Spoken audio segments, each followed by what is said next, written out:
ist 14 Uhr.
So good morning, Bob. I hope you slept.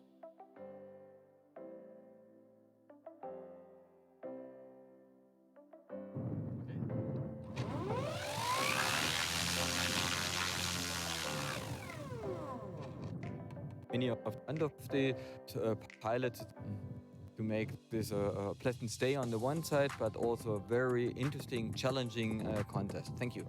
Thank you for your feedback.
Hello and welcome to the second eGlide competition. We are in Großrückerswalde in Germany, just south of Dresden. My name is Mark, and I am today joined by Pascal. We will be following this racing day for you. Hello, Pascal. Hallo und auch an unsere deutschen Zuschauer herzlich willkommen zum Stream, zum E2GLIDE. Ja, wir sind hier in Großrückerswalde und erwarten wieder ein sehr spannendes Rennen. This is the third flying day we have at the competition. Second day, we have airplanes taking off, but sadly, due to a too-low cloud base, the competition director was forced to cancel just before the start of the task. Quite a big disappointment for us here, as we were looking forward to a really exciting day, similar to how the first one was. But today, weather conditions are looking much better, or at least good enough to have a valid task, right? Yes, of course, we can see good structures in the cloud, not like yesterday. Yesterday, there was only wishy-washy clouds and it doesn't look too good. But we had two competitors who did fly the task and did achieve it. They used a bit too much energy, but they showed it was possible. But I think it was the right decision from Marcus, the sports director, for safety reason to cancel the task because cloud base was so low that yeah, I think with a big eagle in only 300 meters clouds above the ground, this would or it can end not very good. Yeah, these two pilots were Matthew and Bob, who achieved a speed of just below 60 kilometers yesterday. It was just a training for them. But again, I completely agree. It was a good decision. The cloud base is just 300 meters above terrain. It's hard when you're basically at the height where you would supposed to start searching for a thermal. You already have to leave it, as this is the highest you can go. Cloud flying, of course, prohibited. Yes, of course, we have cloud flying prohibited now for a lot of years now in Germany. There are some rumors that maybe it's coming back, but yeah, nothing official at the moment. So I think that, or I know that in some countries it's possible, but not here in Germany. It's not legal to fly into the clouds, and yeah, and I think also on these competitions, when you look in the history, on these competitions where cloud flying was allowed, there are some major accidents, some lethal accidents, yeah, which showed us that this is not a good thing at competitions. Maybe if we have better traffic awareness systems, but not at the moment. Yeah, of course, we do not want anything to happen to any of the competitors, so safety the first priority. Let's look at the task now. We have a quite similar task to, I would say, the first flying day, a bit longer, 170 kilometers today. The highlight of the task will be flying straight through the city of Chemnitz. Did I pronounce that correctly? Yeah, that's correct. And the first leg will us lead into a bit more uh, lower level, ground level. So that's more easier. The cloud base will get a bit higher there. And what's also nice to know that Okay. the turn point, the first turn point, is overhead a large factory from Volkswagen, a car factory, and then into the direction of Chemnitz on the second leg. And yeah, it's quite a big city, not too big, but you can see it very clearly from the distance. So yeah, they will have a nice view from the airplanes, the pilots, and yeah, and I think they will be very low over the city, so that's going to be very exciting. Yeah, we will try to give you some live views from the city when the task commences. Until then, we have prepared for you a look into the pilot's briefing. This time, it was done directly on the grid. Our director of the competition, Marcus, had quite a difficult task today again, as he had to adjust to the weather. and the task was actually announced just before the start. And let's listen to him and the briefing the pilots received just a few minutes ago. Okay, the first release area I decide in 20 minutes when the first launch will take off. The departure point is Pferdegöbel. This is this departure point here, 5 kilometers north of the airfield. So all start lines, checkpoints and finish line radius and sectors are the same for each of you, and for the different turn point radiuses, please look at the right index in your list. Is everything clear with this? Okay. And for the weather, the high clouds will stay the whole time here, I think. But under the high clouds, you see the nice cumulus. Hopefully they spend enough thermals and climb weights to get the high. I think to the west it is a little bit better. And yeah, I think the thermals are not working so long. 5 o'clock, 6 o'clock, something like this. So I hope we don't get a collision with the dinner at Wolkenstein. Hopefully you are all back here at 5.30 or still on the ground at 5.30. Hopefully here. Yeah, and the first takeoff is at 2.30 in 20 minutes. And yeah, please note that the allowed energy is today 2.5 kilowatt hours like yesterday. And I will short the time between the last takeoff and the opening of the start line also to 10 minutes. I think is a little bit better. And last air tow, or all air tows go to 1,300 meters MSL. And the last takeoff, the last 3 takeoffs, I plan to make it to 1,400 meters MSL, and this is the start line height. Okay, then enjoy the day. Hopefully we get a valid competition day. Okay, this was the word from our race director, Marcus. As said just a few minutes ago, the pilots had a briefing. What you see live on the screen now are the images from the airfield. We can see some nice cloud bases forming, even though, as said before, we do expect the high-level clouds to stay in the area throughout the day.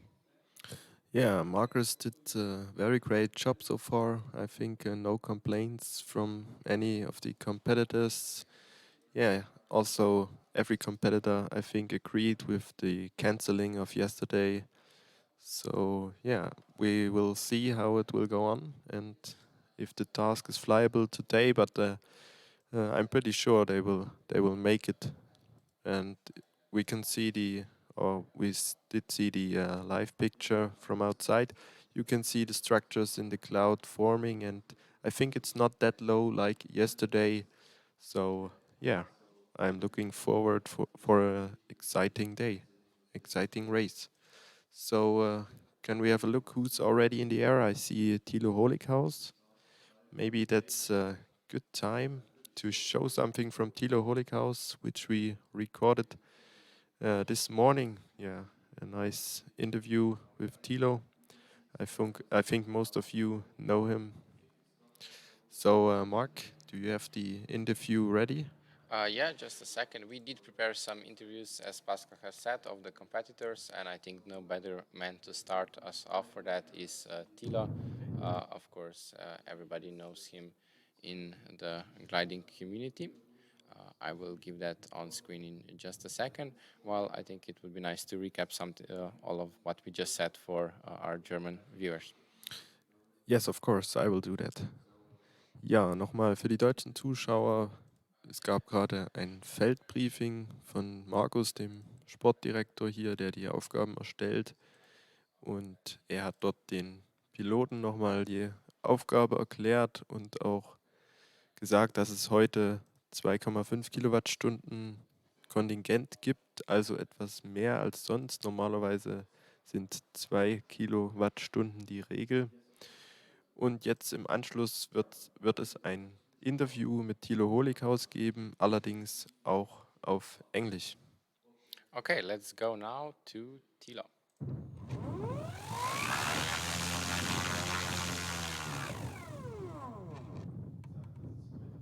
Then very good morning, Tilo. So can you introduce yourself for the viewers? I know that a lot of the guys will know you, but some may not. Yeah, my name is Tilo Holikaus. I'm coming from Germany. I'm the manager of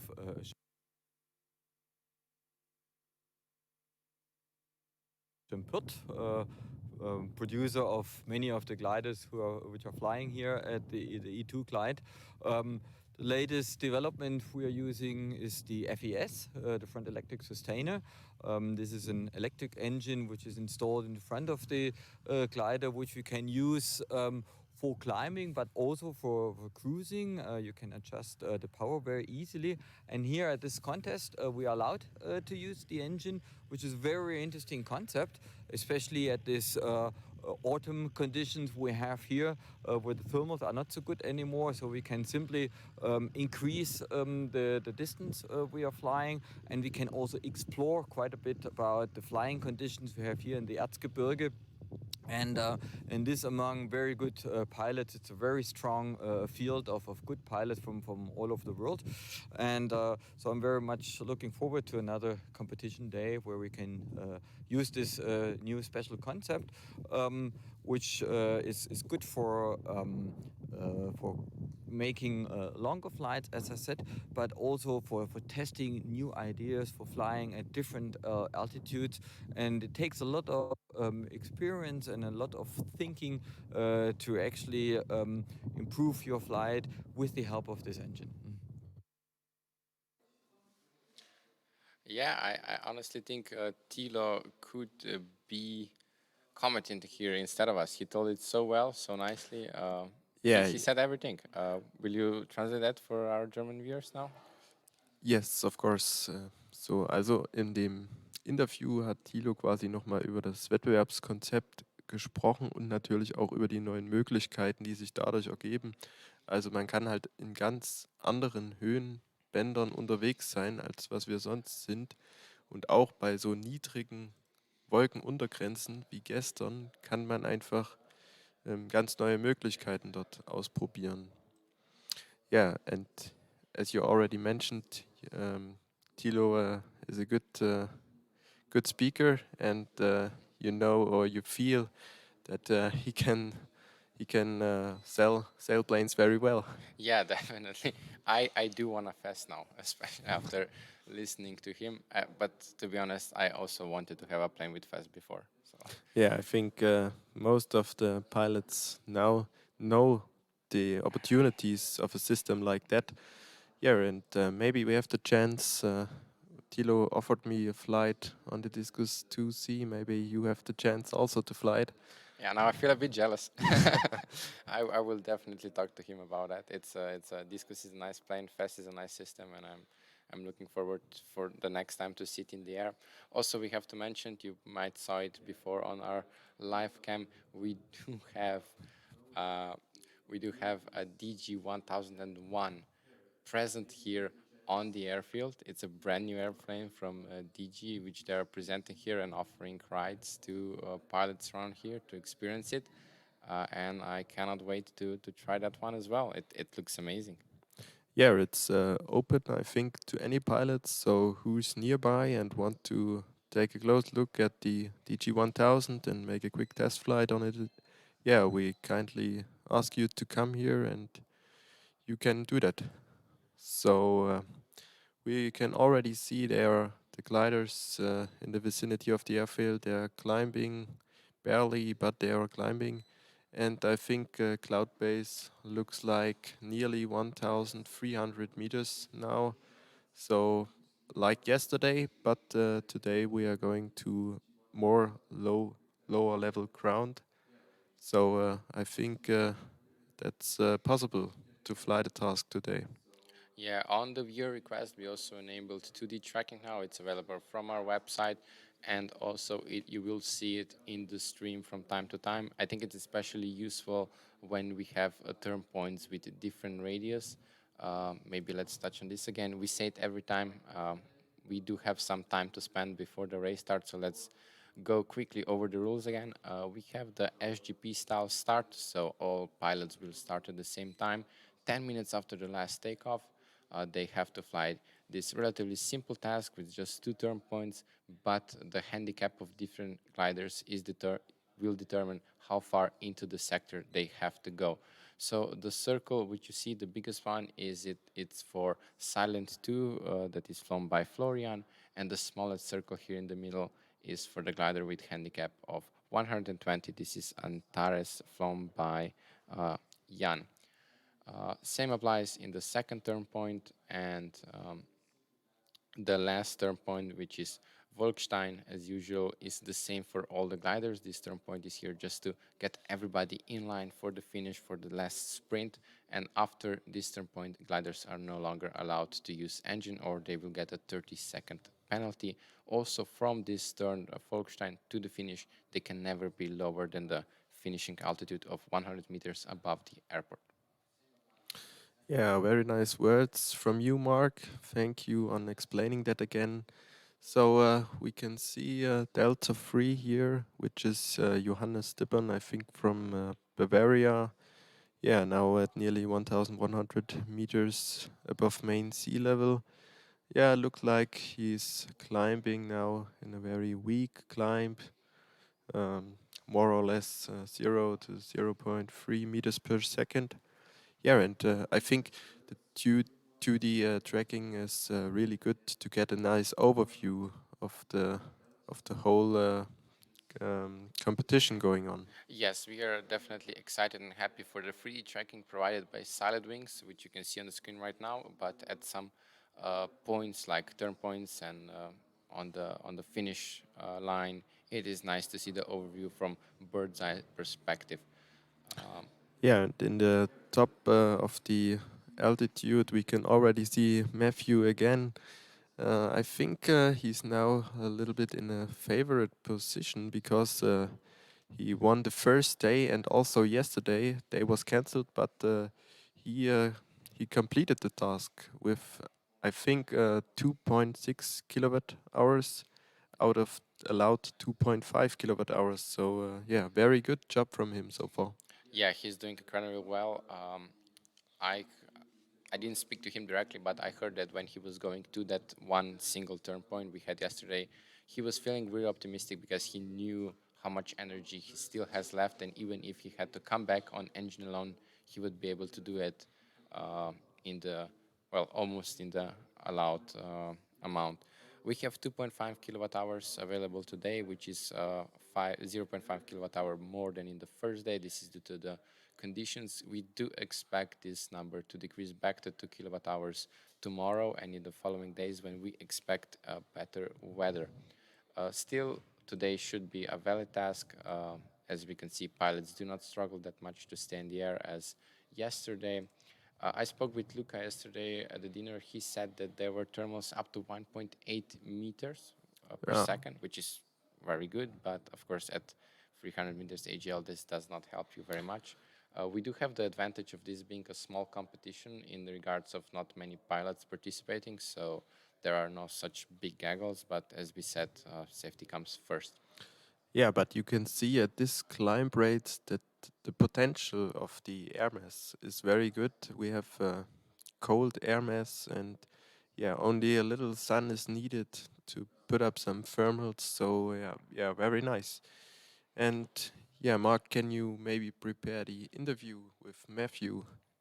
Yeah, I think he would be the ideal guy to tell us a bit more about how the competition is going and his thoughts, and I'll get that done in just a second. Very nice, thank you. And yeah, when you look at Matthew, he's all the time the highest. So maybe his knowledge about meteorology, yeah, it helps him a lot. I think in this competition with this, yeah, marginal weather conditions. Yeah, of course, Matthew is the guy behind SkySight, the weather forecast, which I'm pretty sure most of you use. SkySight is also one of the sponsors of these competitions. And let's go to the interview you made with him earlier today. Okay, then good morning, Matthew. I hope you slept very well. Very long and dark night. Okay, that's good.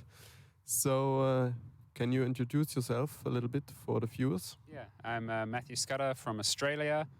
here representing Team SkySight. I'm 29 years old and I've got a new Diana 2 here with the FES on the front. Yeah, that sounds very nice. And so, what you think about the competition so far? You were first place on the first competition day. Yeah, I was very fortunate on the first competition day. A little bit of luck and also having the best glider helps. Yeah, it's been very challenging weather so far, very cold and wet, and it looks like that's going to continue. So hopefully some more challenging days. Yeah, it looked like. So I wish you a very nice competition day today. Good luck, and we will see you later. Thank you. Thank you. Okay, so as you can hear, Matthew very happy with his Diana. It's a lovely plane, quite unique here. Yeah, I think he's the only one with the Diana, and yeah, like he said, brand new airplane. Yeah, so he's doing excellent job. Still the highest here again. So yeah, maybe like he told on the first competition day, he had some kind of a wave in front of a cloud. So maybe that's possible today again. Yeah, we could check the wind situation, which would tell us more about how possible or likely this is. Just a second.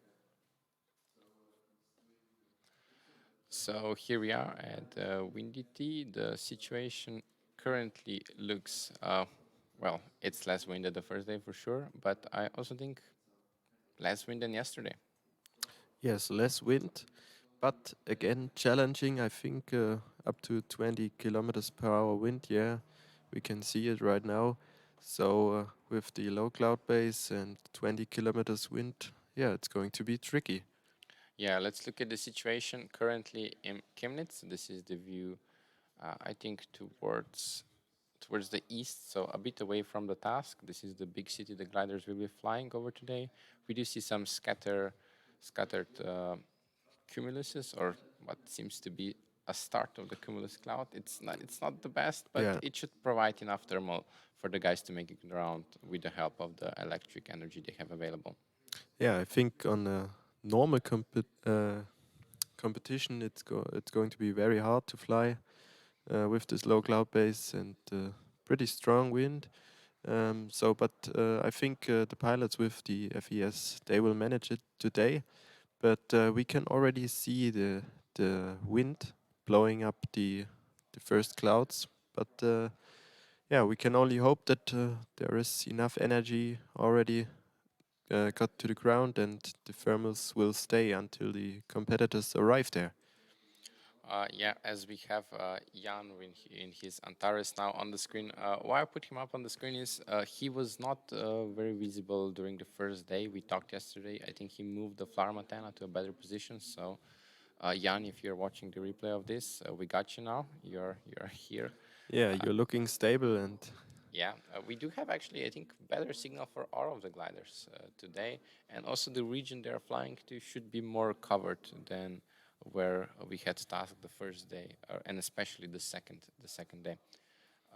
Gliders on the ground now. We have only 5 more gliders to take off. If we look at the grid for today, gliders move 1 row ahead each day. So the last row today is occupied by 7-1, B17, and Charlie. These are the gliders which will be towed a bit higher and closer to the starting line, which will allow us to have proceedings going on a bit faster than on the first day, and we will have a start of the task, if everything goes to plan, 10 minutes after the takeoff of one of those 3 last guys, so the one who's going to be in the air last. yeah, we can see Bravo 17 still on the ground. Yeah, these 2 nice guys from the UK did arrive also to the competition. Quite a long drive. Yeah, quite a long drive, and yeah, I think they had a little bit of trouble because of COVID, or maybe they will have some trouble when they go back. But I think both of them are not working anymore. I think they retired. I'm not quite sure. I know that Bob is retired. Yeah, and Bravo 17 with Richie I don't know if he's still working or if he's just flying all year long. They're definitely enjoying their time here. Of course, it must be worth it to drive so far for such an interesting competition. Very unique competition, as said. This is the second eGlide competition. First one was held last year in Pavula, with many of the guys that we see today here already attending back there then. And one of the guys who was very good at the previous competition was our race director, Marcus, who now took on even bigger shoes and decided to organize the thing for himself. I mean, for his club. Yeah, he did a really good job there, and I think he's the right man to put on the tasks for this competition. And yeah, what Bob told me, good morning, one of the guys from the UK, what he told me that he was flying around 100 hours in his Ventus 3 just to train for this competition. Yeah, really impressive at his age. Yeah, I saw his Ventus 3 yesterday. I had a chance to look inside. It's a really nicely equipped instrument. And I think it's a very good opportunity to go to Bob. We have an interview with him from earlier this morning. Just a second.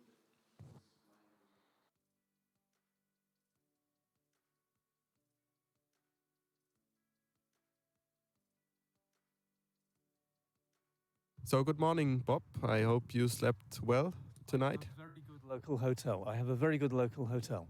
That sounds very nice. So, please introduce yourself for the viewers. Okay, my name is Bob Bromwich. I'm from Southern United Kingdom, and I'm in the Bannerdown Gliding Club, which is an RAF military gliding club. So, which airplane you took here? I have got a Ventus 3 FES, and it is brand new, and so far I've got 112 flying hours in this glider, and it's exceptionally interesting to prepare myself to fly a competition so soon after having delivery just 2 months ago. So yesterday's the task was cancelled, but you were one of the few pilots who did the job. So how did it work out? It worked out well, and the reason for this is that I noticed that there was sun on the ground to the north of the whole flying area, and I went there and I parked and waited for the start line to open. And I judged it so that I could go through the start line from my sunny patch and set out on the task, and knew I would have to use the engine a lot. Okay, then very nice, and we wish you very good luck for the next days. Thank you. Thank you. So this was Bob, some insider words from him from yesterday flying. Of course, this is probably the best way to experience what pilots have felt without actually flying it ourselves. We can only guess what's going on here from the ground. But we still hope that we can deliver you an exciting broadcast on this third competition day of eGlide competition. Do you want to translate what Bob said for the German viewers? Yes, I will try. Ja, nochmal an die deutschen Zuschauer. Wir haben gerade ein Interview mit Bob aus Großbritannien gehört. Er fliegt dort auf einem alten Militärflugplatz und er kam hierher mit seinem brandneuen Ventus 3, nur 2 Monate alt, und er hat in den letzten 2 Monaten nur für diesen Wettkampf sehr viel darauf geübt, um hier Chancen zu haben. Und er hat bereits 112 Stunden in 2 Monaten erflogen. Also sehr viel, und Respekt an Bob, in dem Alter dort so viel Flugstunden zusammenzubekommen in der kurzen Zeit. Yes, and again we see Cloud Base is not really climbing. Now Uli at the top of the field with 1,270 meters above main sea level. And now we can hear there is a glider again taking off. We can see it in the live picture from outside. Yeah, I think it's the Yankee of Giorgio from Italy. Yeah, so I think we have then 3 more gliders on the ground. Now we can see DG1000, which you have the chance to fly in if you come here. So if you our, have, our cameraman is more impressed by the car driving by. yeah, we than don't the know DJ. who did drive the car. So Yeah, maybe somebody really famous. yes, It's a nice car, but I prefer the plane. Definitely. Yeah. I would take the plane. All yeah, day. for me too. So if you are in the vicinity, maybe anywhere in Germany or in the Czech Republic, in Czechia, or in Poland, so you can come here. It's PPR at the moment at the airfield, but you can give us a call and yeah, there is a chance to get in and to fly with the DT1000 Neo. Also, you can always come here and look at the competition. The finish should be very interesting. We do expect, since the task is short, to have at least 1, 2, maybe 3 gliders like last time, coming into the finish together, fighting for the daily win till the last possible second. Again, rules are a bit different than in SGP, so the first pilot will not get, for example, 10 points, with the other one getting 8 points, even if he's just half of a second behind him. The difference will be in seconds. It's actually in minutes, but it comes down to 1/100th of a minute. We'll still score this separately. So this is done to improve the safety, so we don't have pilots pushing too much. We did have, I think, Robert pushing a bit too hard on the first day. He ended up with quite a lot of penalty seconds. Yeah, that cost him the second place, so he moved to third place just because of that small arrow at the end. So you can see how close the decisions are made here. Yeah, we can maybe look at the results of the race combined. So the total score, which is, because we had only one flying day, same as the results of the first competition day. As we said, our only daily winner, Matthew, in first place, Luca closely following him in second, with Robert in third due to that penalty. This is like our leading group, which flew together on the first day the whole time. After that, we have the group led by Jerne and followed by Florian and Eric. This is the group which came closely together in places from fourth onwards. We did have some big losers of the first day. Tilo, Uli, Bob, Giorgio and Richard, last 3 of them not finishing the task at all. For the non-finishers, they do not get too big penalty. So they are now 50 minutes behind our leaders. It's a big gap to come back from, but with weather being difficult like today, it's not impossible that one of our leaders might mess up. And Yeah, I think of course it's possible. Everything is open till now, and we are looking forward, I think, to the next days. I think which all will be flyable. So yeah, at least with the FES. In a normal competition, I think it would be really hard to put up another competition day. Yeah, now we can see who is that taking off at the moment. I think Maybe, that's yeah. Robert with Yes. his 7-1. So the LS8 Neo, our glider with second lowest handicap. Just for information, he has to make his circles. They will be only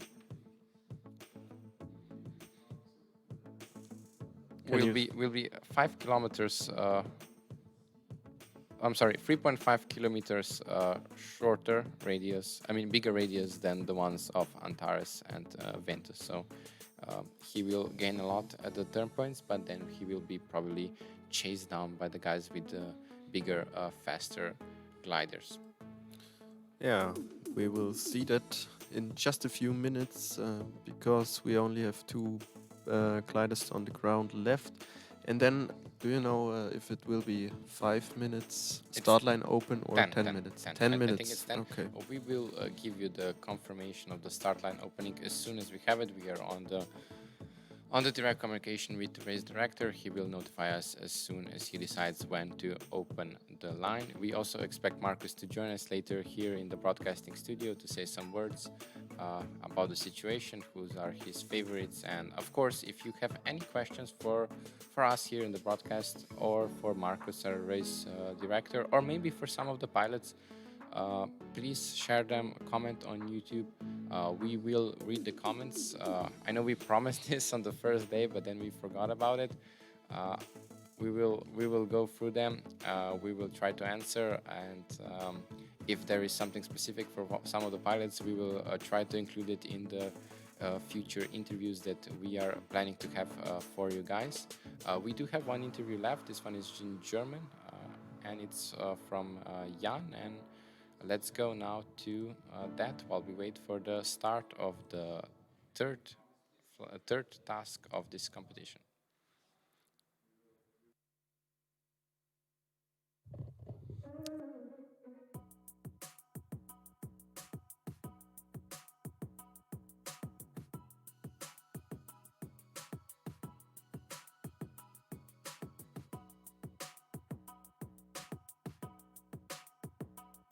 Also, guten Morgen, Jan.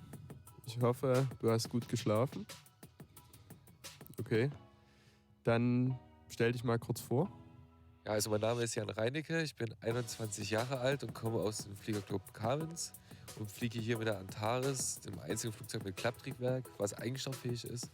Ja, und die anderen sind natürlich ein bisschen im Vorteil beim Geradeausflug, aber beim Steigen bin ich weit vorne. Ja, das klingt doch erstmal ganz gut. Und wie hast du den Wettbewerb bis jetzt so empfunden? Also hast du das als sehr großen Nachteil bis jetzt, das Klapptriebwerk, empfunden, oder kannst du gut mithalten? Also wir haben jetzt mittlerweile eine gute Regelung gefunden, wie mir die Kilowattstunden angerechnet werden. Und ich glaube, da sind wir auf einem relativ guten Niveau. Und jetzt ist es einfach nur manchmal die Fluglinie oder so, die dann entscheidend ist. Und der Pilotenfaktor natürlich auch ganz weit vorne. Und es ist auf jeden Fall ein sehr spaßiger Wettbewerb mit vielen Erfahrungen und Eindrücken. Das klingt sehr gut. Dann wünsche ich dir einen schönen Wertungstag und viel Glück noch. Danke fürs Interview. Vielen Dank. Well, I cannot say if you can translate this to German because it was already in German, but I could ask you to translate this to English for me and the other international viewers. Yes, I will try that. So this was Jan Jens Reinecke from the Fliegerclub Kamenz, which is located in northern Saxony. He is a really good pilot, already did fly some competitions, and he's here with his Antares 20-meter wingspan, and yeah, and he did, I think, a great job. And what he already told us on the interview is that he can compete with the others because he has no FES, so he has to put out his sustained motor engine, so not motor engine, but electric motor engine.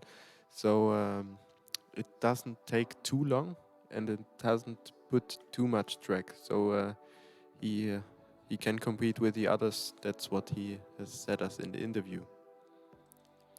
Yeah, definitely. The engine he uses has more drag, and it also produces drag while it's being deployed. So while extending it.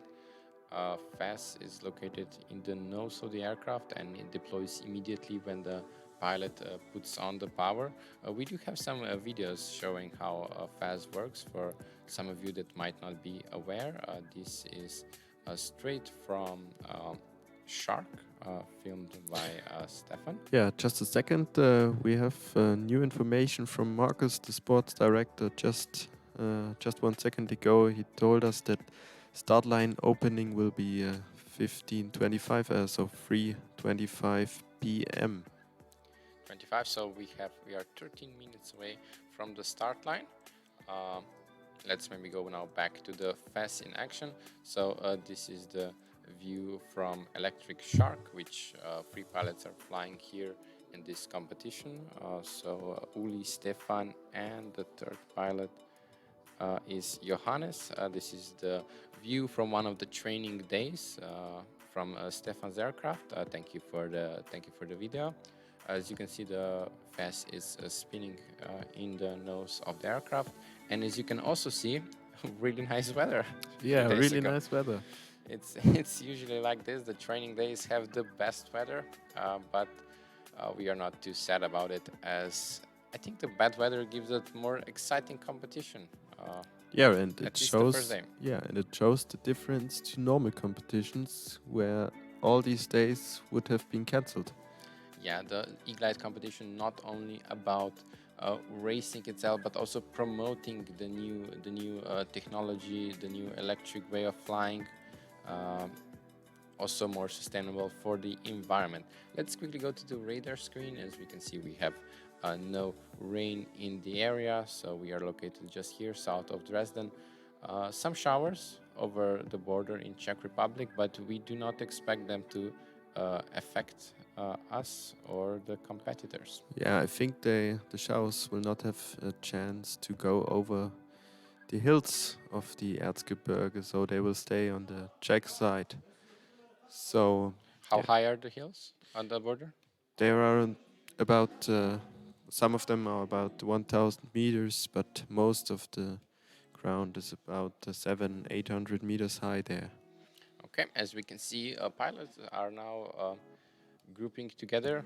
There is a quite stable thermal located just not too far from the starting line.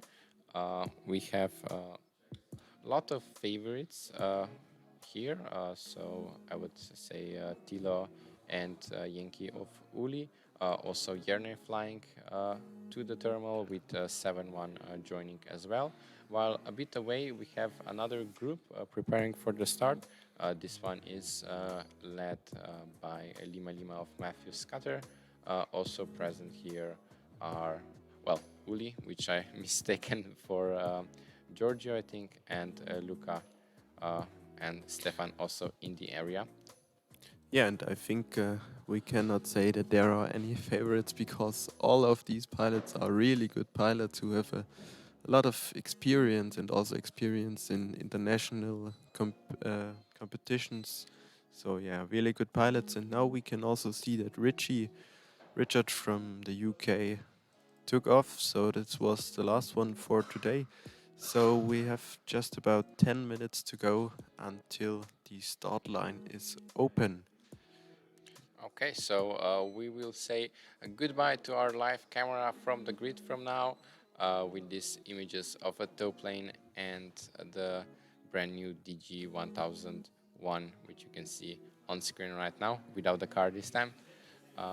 And we will come back to the live camera at the end of the stream where we will have first the interviews with the top 3 pilots and also the preliminary award ceremony right there on the grid. Yeah, maybe we also have the live cam back when the first guys crossing the finish line, because this is always a really nice picture when you can see the guys coming so low over the finish line and then landing afterwards. Yeah, at the moment we have Richie on the screen here. I think he's still in the tow. You can Yeah, see. he will be towed directly to the finish, to the starting line, and will be released a bit higher than the other pilots, so we can get going as soon as possible. We are 8 minutes away from the race start.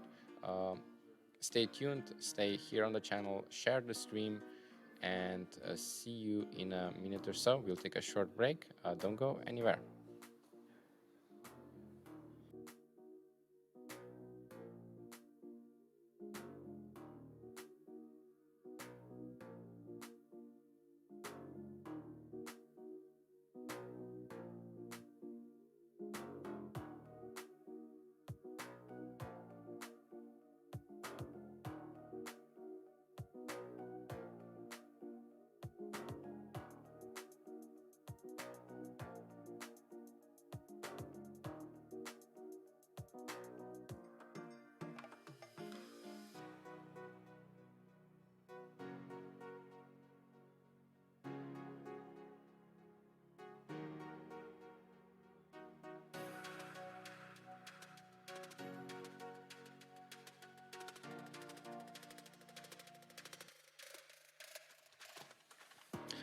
Okay, we are back here from the broadcasting booth at the eGlide competition. We are 7 minutes away from the start while we are following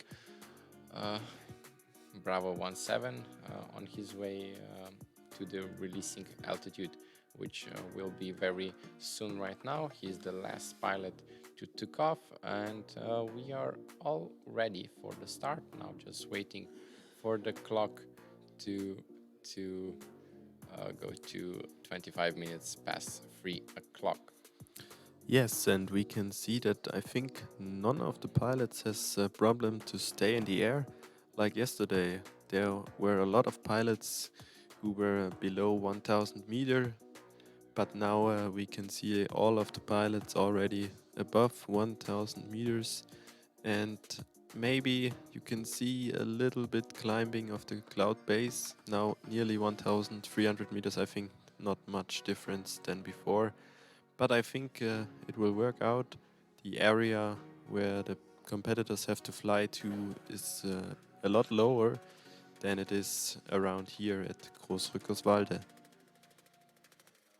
Yeah, let's go to the live camera somewhere along the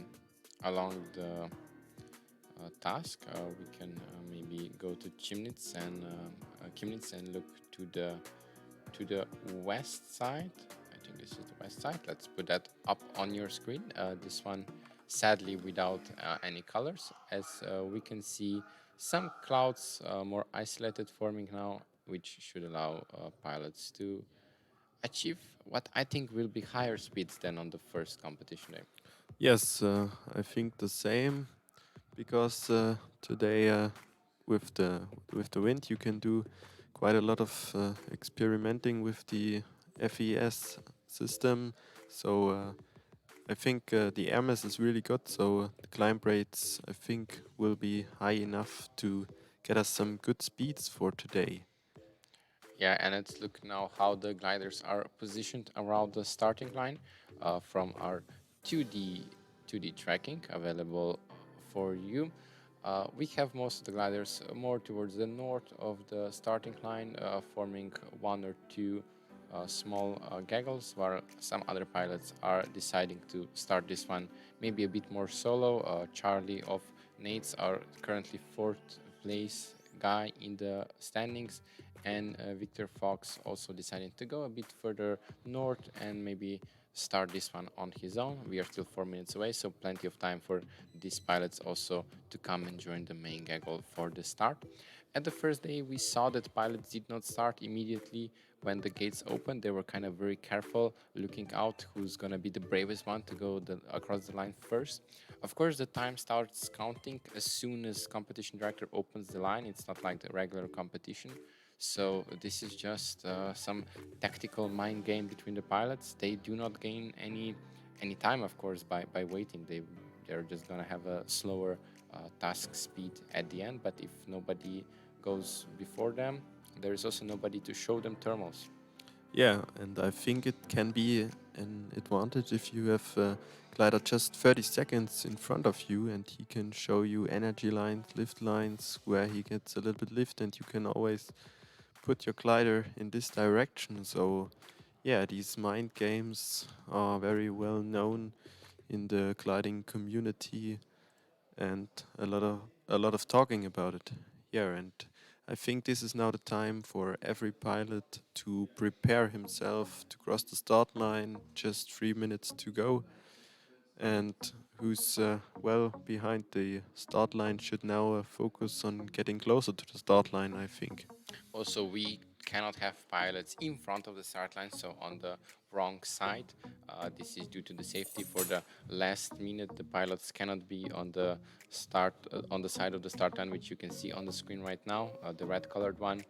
This is so that if they decide to start, they do not fly directly in the direction of the gliders who are already starting. Yeah, and now we can see Victor Fox Bob from the UK going behind the start line. Like I told you earlier, he should do this now. And we can see now Tilo the lowest. A little bit strange for me why he's the lowest here. I think he's one of the best pilots in this field. Yeah, you definitely want to be as high as possible at the start, especially here when you don't really have that much altitude to work with.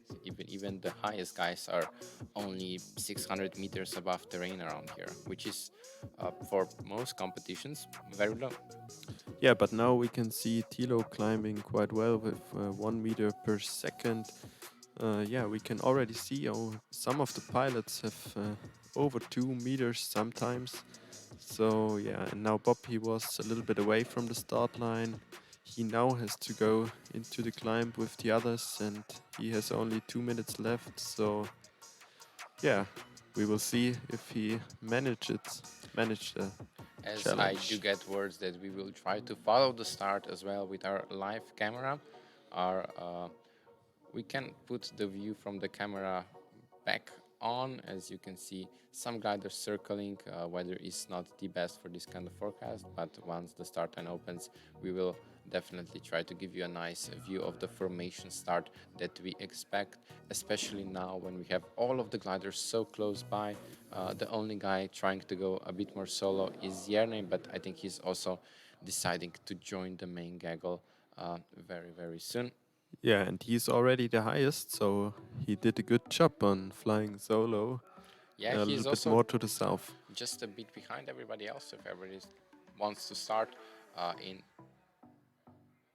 right And now, yeah, now we can hear start line is open now. start line is open now. We do have a bit of delay on the flarm, so on the sided wings, which we use for tracking gliders. But in real life, I can tell that the start line is open, and the gliders will go towards it any second now. And I think this is what Jerne is doing on the screen. Let's look at the other guys. Who will be the bravest? Who will start first? Pilots are still looking at each other, and now I think Stefan is the guy who will lead them across the start line, followed closely by Giorgio and Uli. Yeah, or any second they will cross the start line and then the race is on. And we can see Tilo now at 1200, so maybe he used the FES in the last seconds there. Yeah, he gained a lot of altitude fast, but I do think the other pilots were already kind of stuck at the cloud base. Yeah, that's possible for sure. So now I think nearly all pilots made a good start because they are high enough, not big difference between them, just maybe 100 meters. So that's fine, I think, for all the pilots. Maybe except of Bob, which has more or less 200 meters difference to the others right now. Yeah, Bob is the lowest one, but starting in the first group. With this small total altitude, you can see the differences that much more clearly. So Bob is just 100 meters slower than most of the guys, but the crown looks so much closer on this view. Yeah, of course it looks also, but I think he can just put off his difference if he follows the others and sees where the others are climbing and just going behind them a little bit lower. I think it shouldn't be a big problem. Who do you think positioned himself the best for this start? Oh, I think Stefan was really great. I think he was the first to cross He's start also line. the second highest. Yeah. And Now now falling a bit. we can see Matthew again really high, higher than any other of the pilots. So it looks like magic for me what Matthew is doing all the time. Yeah, let's look at all of this from the 2D tracker. You see all the gliders. I really like this kind of start. It really makes the things more interesting for the pilots in the air and for us here at the ground. It's a really exciting race to follow, and the start is it's amazing. The formation start. I really like it. Of course it's very good, and we can still see that Charlie is a little bit to the south. Yeah, Maybe he wants to do all the time solo here. he decided to take it that way. He was the guy leading the second group home on the first day, also flying a bit more alone than the other guys, which proved out to be a good strategy. He is now currently sitting in the fourth position in the current standings. I talked with him yesterday after coming down from the Well, what was basically a practice flight. He said he felt very confident as he didn't use almost no energy before the start. He was all charged up and go and ready to do the task yesterday if it was possible. We see now our Richard being a bit further behind everybody else, but having the altitude to kind of control the situation. Yeah, I think that's an advantage for him. Sorry, guys. So he can see where the others were climbing and just fly a little bit slower. And now I think he's slowly gaining height without circling. So that's very good and makes him fast. Or he's using the electric and energy of the FES. Yeah, maybe to not get too far behind the others and lose the gaggle. I think this is really important for the beginning to stay with the others and not losing too much time at the beginning, because the others, they will show you where the good thermals are. Yeah, exactly. I would like to take this time to thank Angel for allowing us to stream this one on FIA channel, which has more viewers, and I'm very confident this way we can reach more people and show them this amazing competition. So thank you, Angel, and also thank you for all the technical support provided in the last few days. Yeah, now we can see the most of the pilots are getting a bit lower now. Some pilots below 1,000 meters again, but no problem with the FES there. But I think, yeah, it'll be exciting to see which one will circle first. Well, probably one of the guys in front, as they are the guys who are also getting the lowest. Uli again, doing very similar to what he did the first day, and it did not work out. He took the lead towards the first turn point, and then just could not find that very, very crucial thermal, burnt almost all of his energy before even reaching the first turn point, and then was forced to hang in the back and the end finish with a really, really big difference towards the leaders.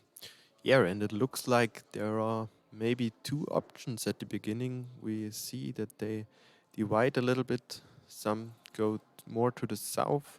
We can see we it see here. pilots turning now, diverting towards your left of the screen. I think they probably have seen something which intrigues them, maybe some cumulus, while the guys in the front maybe miss the opportunity to go there.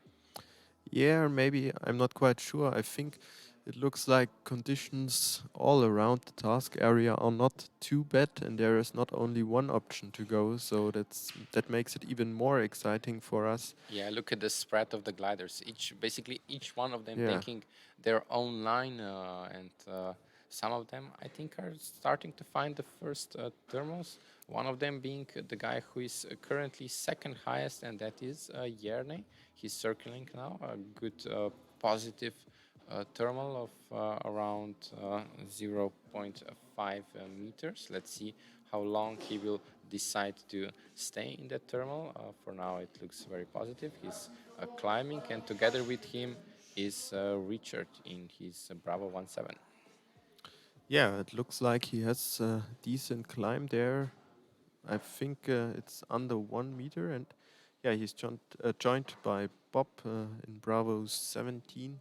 He's also the only pilot right now who has a climb, so it's very crucial, I think, that he stays in this climb, at least for now. Yeah, we will see. I think the climb is good. Now it's improving. Maybe he's entered the thermal a little bit more, and we can see the others still racing on in the front there, and only Yankee and Tango Whiskey climbing at the front, maybe using the engine already. Yeah, I'm pretty sure Yankee must be using some engine here with the values. Also, if we look at his path from the side, I know it's not visible very well, but we do have some constant up direction. If we focus now on the other group led by Victor Fox, followed by 7-1 of our podium place finisher Robert and Delta Free, they're deciding to go way, way, way south. Also, I think in the higher terrain, if I'm correct. Yeah, that's correct. The terrain is a bit higher there, not too much difference, but all in all, this area is known for its good thermal activity, and we can see Victor Fox in 71 now climbing in this area, maybe using the engine or maybe a bit of a energy line there.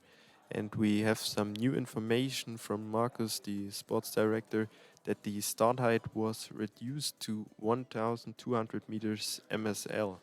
So for the guys who were a bit lower, it wasn't a big deal. Yeah, this is all due to the weather conditions we have here. It's not really summer, is it, here in Germany right now? I remember yesterday we went to buy some winter shoes and we were so happy this morning when it was the first day we were not cold in our feet. Is it normal for this time of the year? Yeah, you can have luck, but yeah, unfortunately, this week isn't very good. So when you look at the weather forecast for next week, it's going to be a lot better. Yeah, very sad about it, but I think that's what E2GLIDE is for this kind of weather conditions. There you can see what is possible with the new system. As we go all the way to the front of the group to Uli, he is, we now just lost signal with him, but we lost the signal with him at just 750 meters above sea level. That's low. That's really low there. I don't know why he's racing on like that. Maybe it works. Maybe he sees something in front, maybe a good cloud. And if he gets a good lift out of there, then I think this could be one of the best decisions for this day. Yeah, look at the thermal Joachim just had and left from it. He is now the second highest guy, and based on how the circles went, and this was a good climb. Yeah, it looks like a good climb, and it looks like he has still some lift there, and I don't think he's using the engine right after he left the thermal. Yeah, as we have the second group of gliders now thermaling with our overall leaders of Matthew and Luca. They have a nice thermal, currently circling around 1.5 meters. I think this is the best thermal of the day for anybody so far. Yeah, it looks like, and we can already see again Matthew the highest. So I think Matthew, with his knowledge from Skyside, he has very good chances to fly very fast on these days. I think he will do a very big weather briefing for himself every morning. Yeah. So with this exciting start out of the way, let's update our German viewers, and we'll be then back with some live weather images from the task. Ja, nochmal für die deutschen Zuschauer.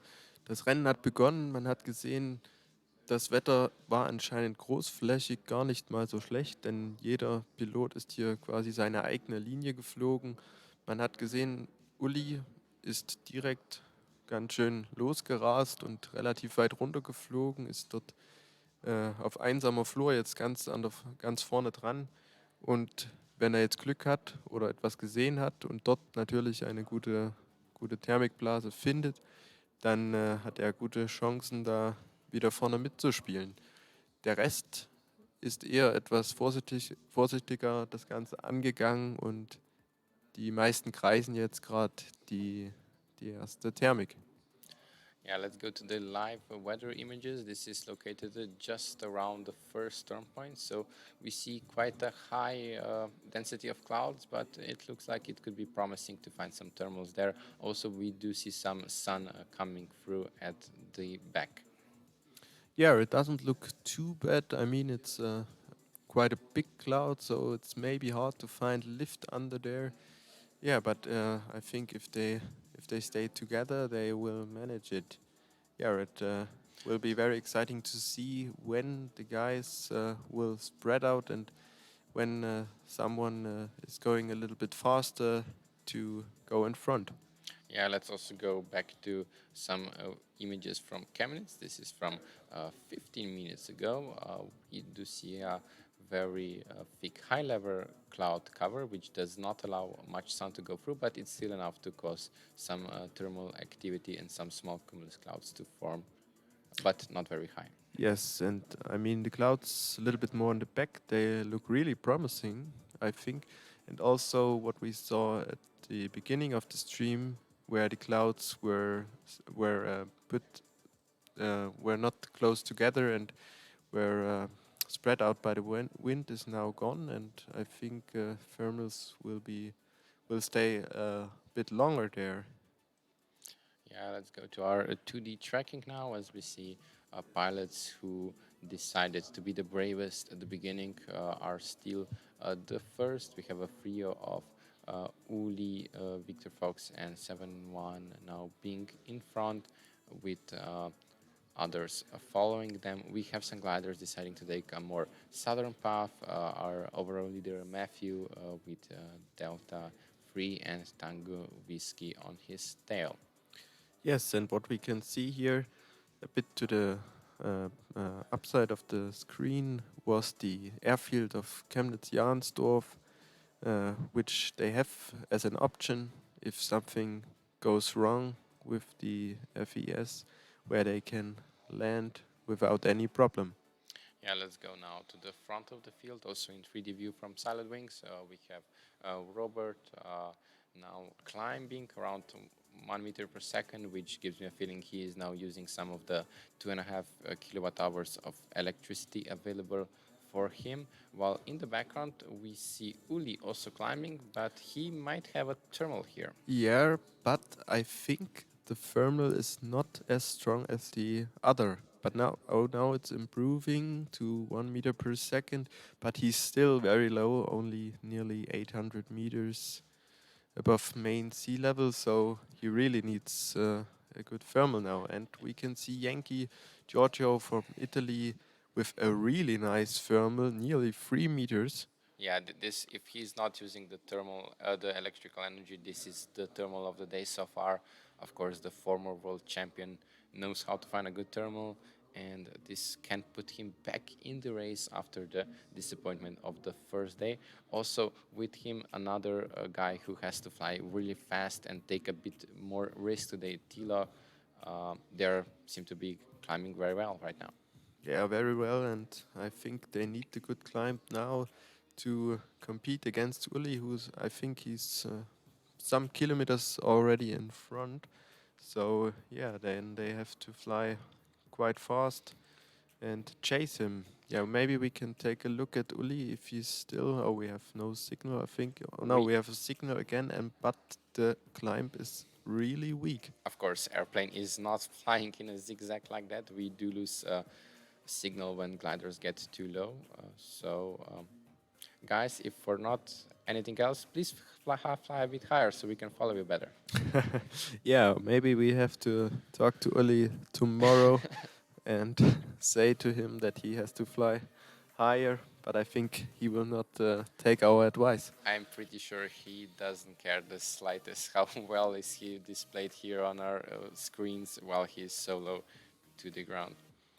Yeah, as I told before, he has an option there to land at Chemnitz-Jahnsdorf if something goes wrong, but I don't think so. We were a bit surprised that on the first competition day there were some guys who landed at Chemnitz-Jahnsdorf. We were pretty surprised when this message came in. So we can see Victor Fox, this is Bob from the UK, also very low, now lower than Uli. So, yeah. Yeah, he's also in the front. He's the glider who started lower than everybody else. Now seem to be finding a thermal or maybe again using FES. It's usually normal that when you have to use FES and you have no other option than to use FES, you still fly straight, as you don't gain much by circling. You just lose time. Yeah. Of course, on the other hand, it is also possible that pilots use the FAST system while they have a very weak thermal, like, for example, 0 meters or 0.1 meters. They can enhance the thermal by using some electrical energy, doing 3 or 4 turns, and then going on their way. Yeah, and we can see Tilo and Giorgio now the highest with a big difference, around 300 meters big difference to the others. But they're a bit in the back, not too far, and I think now they will fly quite fast to chase the others. I think it was a good tactic like that because the climb was really well there. As the person with the biggest climb right now is probably Yerne. He's circling around half a meter to a meter, just where the two highest guys of Giorgio and Tilo are flying right now. And if we go back to the front, Uli is still low now, having to continue, while Victor Fox has found a thermal and has climbed to, well, it's still low. It's still only Yeah, but 880 meters, but every meter is very crucial at this low altitude. yes, of course, and it seems like he stays in the thermal, so he must trust, and he must have good trust in this thermal. Otherwise, he will not stay there. Yeah, we will see right now when Uli and Delta 3 join in, if they will decide to also circle this, or maybe go on their way, chasing Robert, who is leading again, same as the first day, now circling a thermal Oh, which is over the city. It looks pretty good. So maybe Just he one turn from uses him. the engine there. Just one turn from him. The big red circle that you see on your screen right now is a 10-kilometer radius turn point. The person who, as I have to interrupt my thought, as I have our competition director Marcus here, who can tell us now some words about today's task, today's weather, who his favorites are, and so on. So we'll have Marcus on in just a second.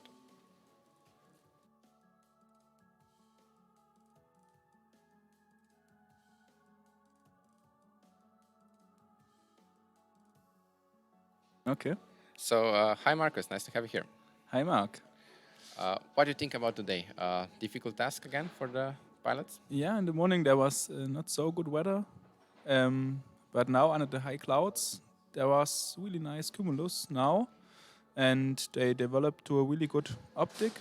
And I think the start was for the first gliders, for the first takeoff, the optic was more or less good, and at the last gliders the optic was really good, and all gliders could gain height back of the start line.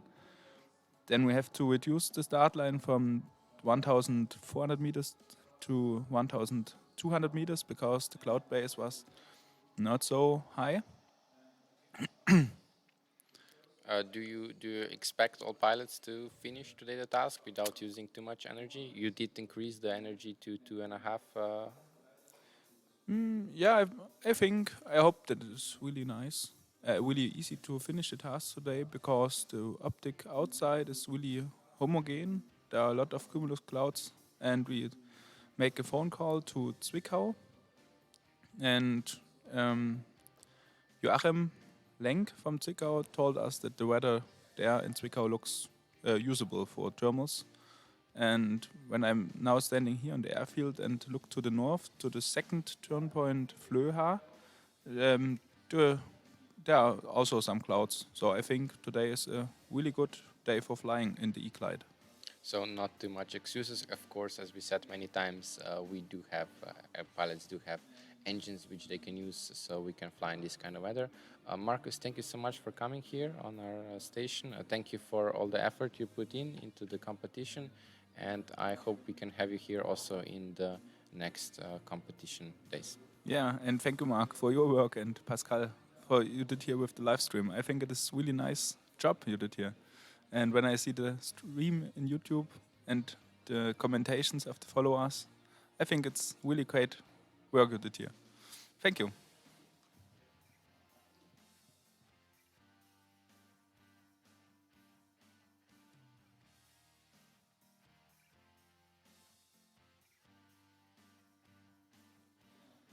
Okay, as we are back to normal broadcasting, we have Pascal replacing Marcus now on my left. Pascal, can you maybe summarize what Marcus has said for our German viewers? Yes, of course.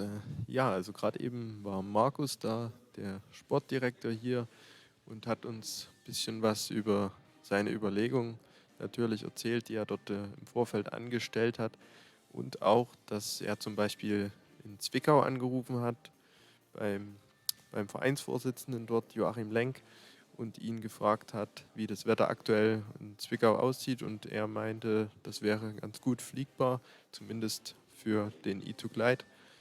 Und dann natürlich auch noch, dass die Startlinienhöhe reduziert werden musste aufgrund der niedrigen Basis. Yes, back to English now. Back to English, yeah. We have pilots struggling very low. Uli still, he took that early lead, trying to find some thermals on his own, but now he's just at 690 meters, so very, very low above the ground. We do hope he has some energy left, so he does need to outland. While in the front, Robert also came very, very low. He has the LS8 Neo, so he does not need to go that far into the cylinder that we see on our screen right now, but still quite a long way for him to go. And then, of course, the second and the last leg. Yeah, and I think the guys at the front, they are all pretty much low. No favorite for today so far. So I think they are all looking for a decent climb to stay a little bit in the climb. And we can see Tilo and Matthew still pretty high, now the highest of the field. So I think their tactic works out pretty well just to stay a little bit behind. And they had a really nice climb there. I think it was up to 2 meters per second. Yeah, I think we can all agree that today staying high is the name of the game. With all of pretty much all of the pilots we expected to do well, staying high. The highest person right now, probably Giorgio. We do not have a signal from Tilo at the moment. Giorgio is at 1,080 meters, kind of controlling the situation from way back.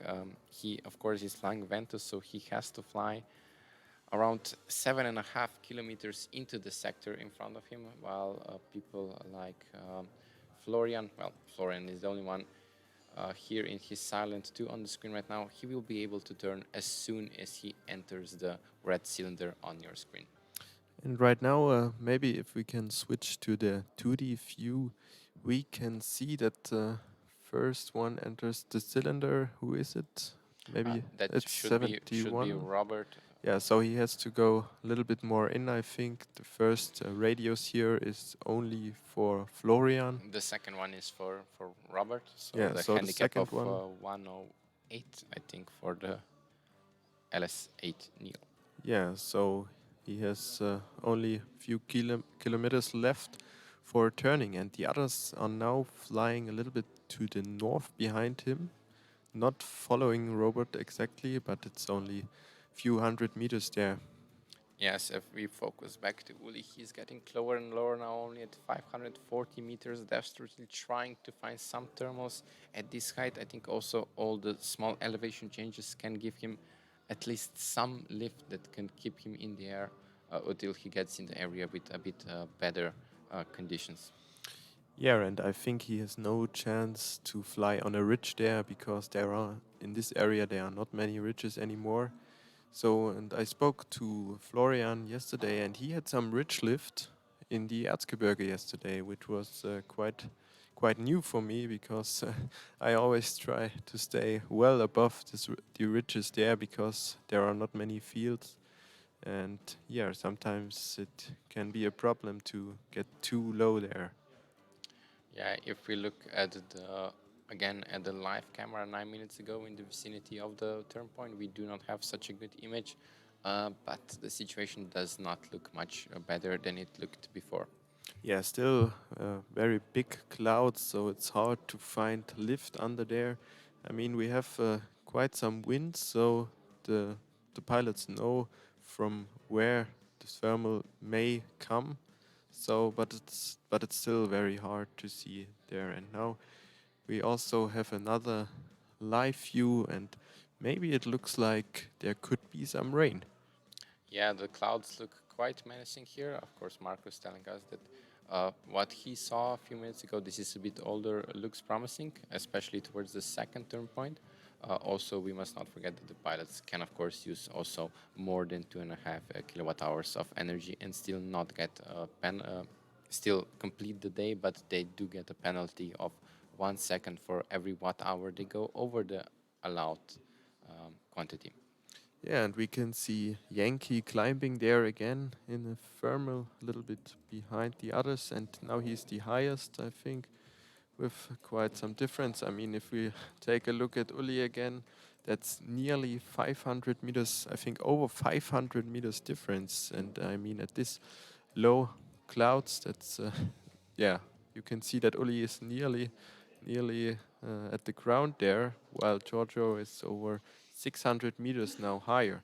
Yeah, so Giorgio staying in the thermal while we have Robert being the first guy to turn his turn point. He is although he's the second lowest, he will now be able to maybe see what the guys behind him are doing. Maybe join some of their thermals. It's not directly in the direction of flying he has to take, but it could be beneficial to him as Giorgio is climbing higher and higher and will now be joined by Jerne at the bottom of his thermal. Yeah, and for Robert, I think it's an option to look for the others, but I think he will try to take it solo there. And what we saw is that he was just scratching his cylinder, flying in for just a few meters in his cylinder, and then turning as quick as possible to not lose any time there. Of course, no benefit into going to the cylinder a bit more. The only thing I could see as an interesting option for the pilot would be if, for example, Florian, who can turn so much earlier, would see some pilots thermaling maybe half a kilometer or 1 kilometer further into the cylinder. Of course, for them, it's in their direct path, but for him, it's then a big decision. Should he maybe extend his leg, even though he doesn't need to get into that thermal, or Yeah, big tactical question there. And what is an advantage for him is that the flames are not in stealth mode, so he can probably see the climb rates of the others. So if there's a good thermal a bit further in his cylinder, I think he will take it.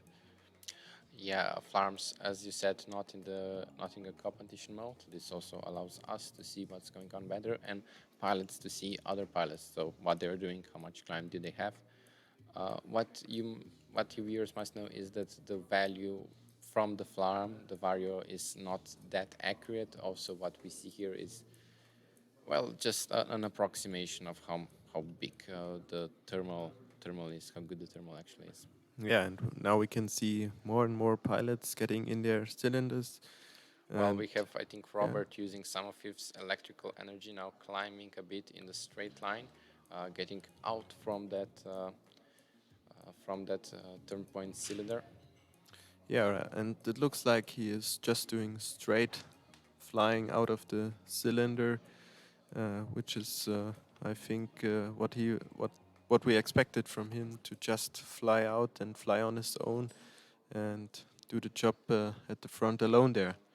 So, do you think he's currently in the lead, or would you put Matthew or maybe Giorgio in a better position there now, just joining, just about to turn their turn point, but they're so much higher? Yeah. I mean, there is, I think, around 300 meters difference.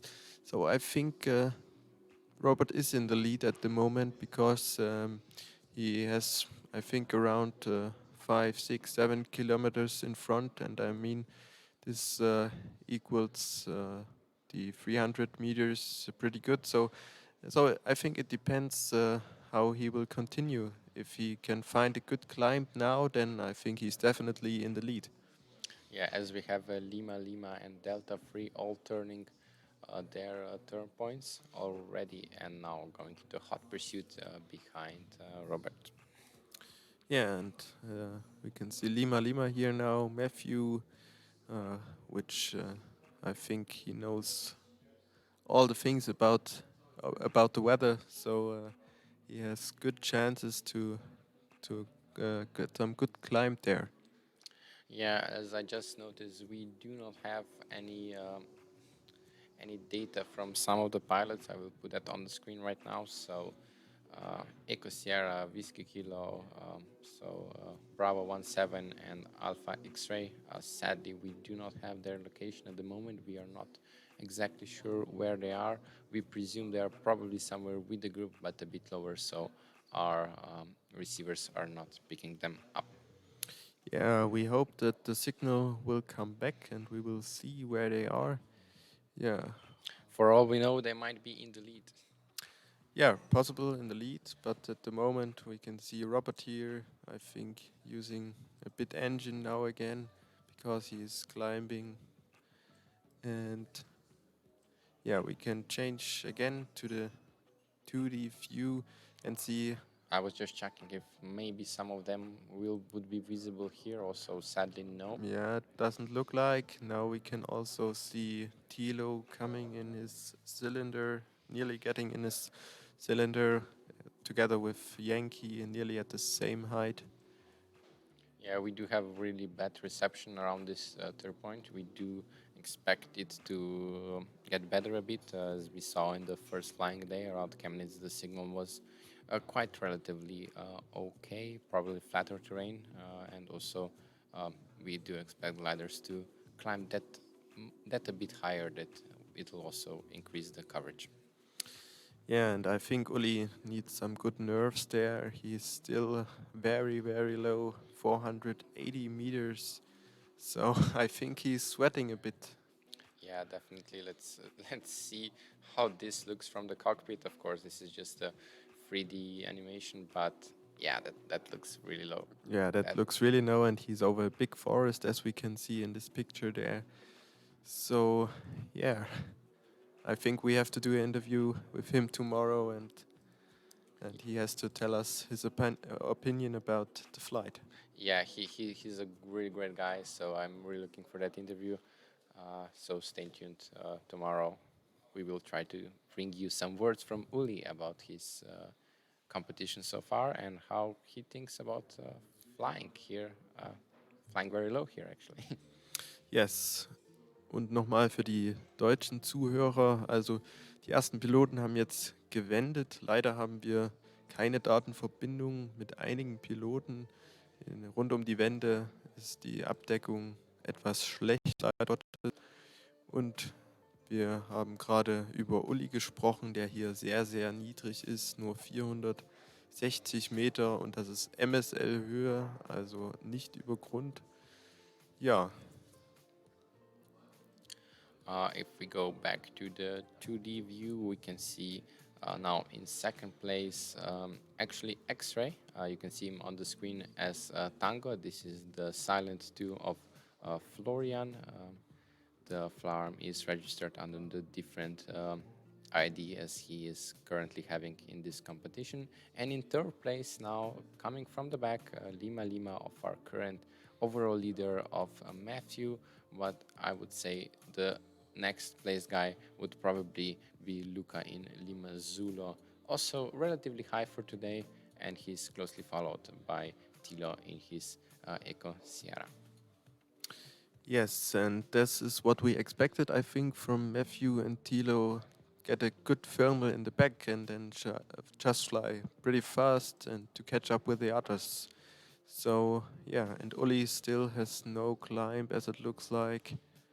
And he's probably at this point just using the electrical energy, just trying to extend his flight to some good outlanding fields, and also the more distance he covers, the bigger the chance to find some thermals, which I think he desperately needs for the last 20 minutes. yes, of course. And now he's getting lower and lower. I hope this is not the beginning of an outlanding. I think this is him turning the that's possible. the yes. radius, as we can see now on the 2D tracking. 3D tracking is a bit lagging behind the 2D tracking, and 2D tracking is a bit behind our live camera, which you will hopefully see at the finish of the task. Yeah, currently we have not a lot of pilots live. The coverage is not very good near the turn point. That's a bit sad, but yeah, we will have a look later with the files of the pilots, and I think there will be a good debriefing again from Marcus, telling about the routes. Yeah, as on the screen we have one of the pilots who does have quite a good coverage. This is Charlie of Yerne. He was in a much better position just a while ago. Now he has fallen quite far back. He still has to go to his turn point, while in the background we now see Uli again using some of his energy to climb higher. He's still very low at 450 meters. And I think this is a good opportunity to go to the front of the field.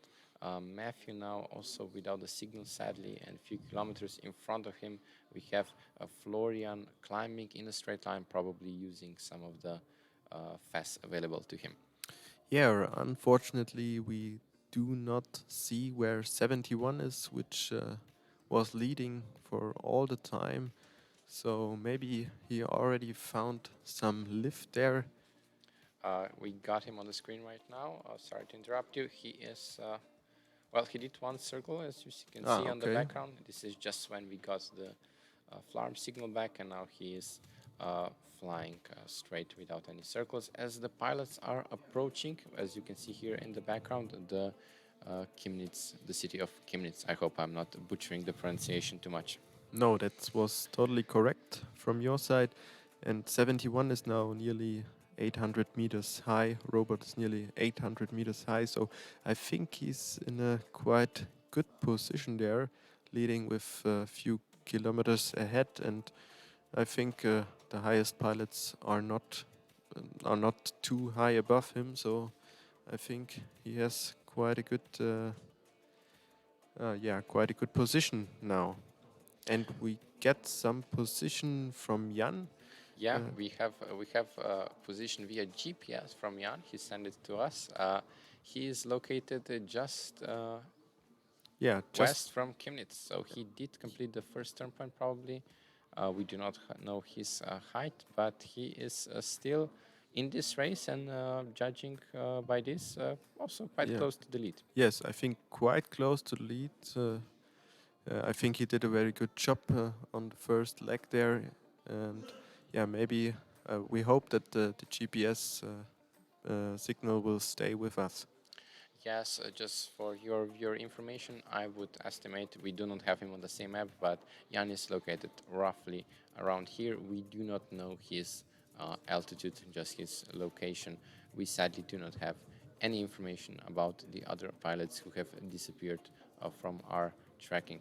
They are still, as you can see here, located just off the starting line, which is a shame. Yes, and it looks like Robot already did the half of the second leg. So yeah, quite fast right now. And Florian is also again very good.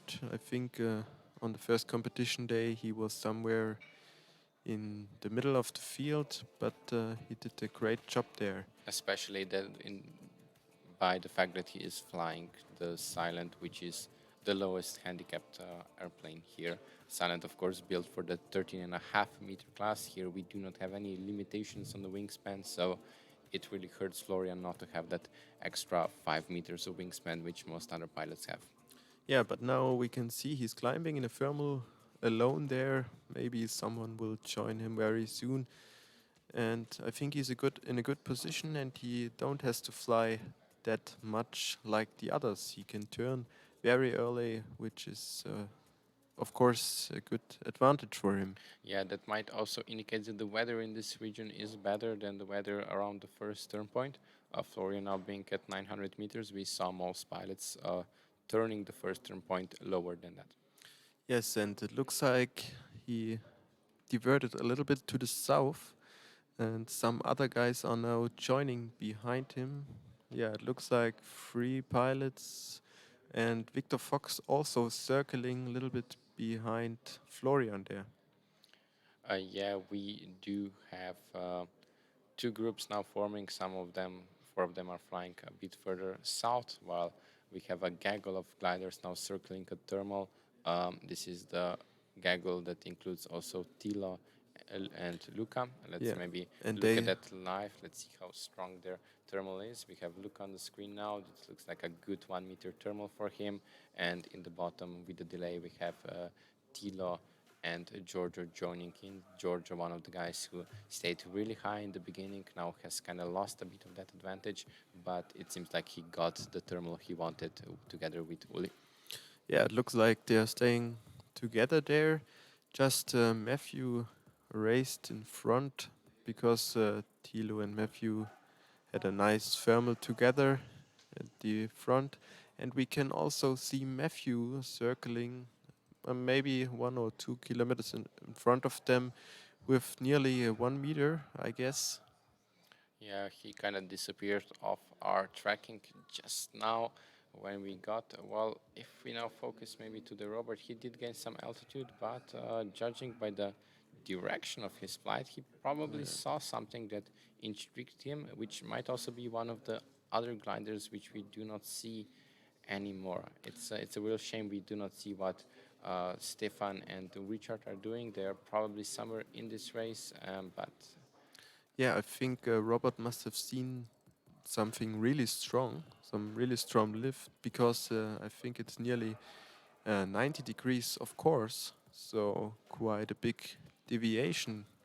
yeah, I could maybe estimate that what he sees as there in the south is either exactly what the group of pilots led by X-Ray of Florian sees, or there might be some other gliders in front of X-Ray, which Yeah, we that's cannot possible. follow at the moment. This is the two possible options, which I think are realistic at this point.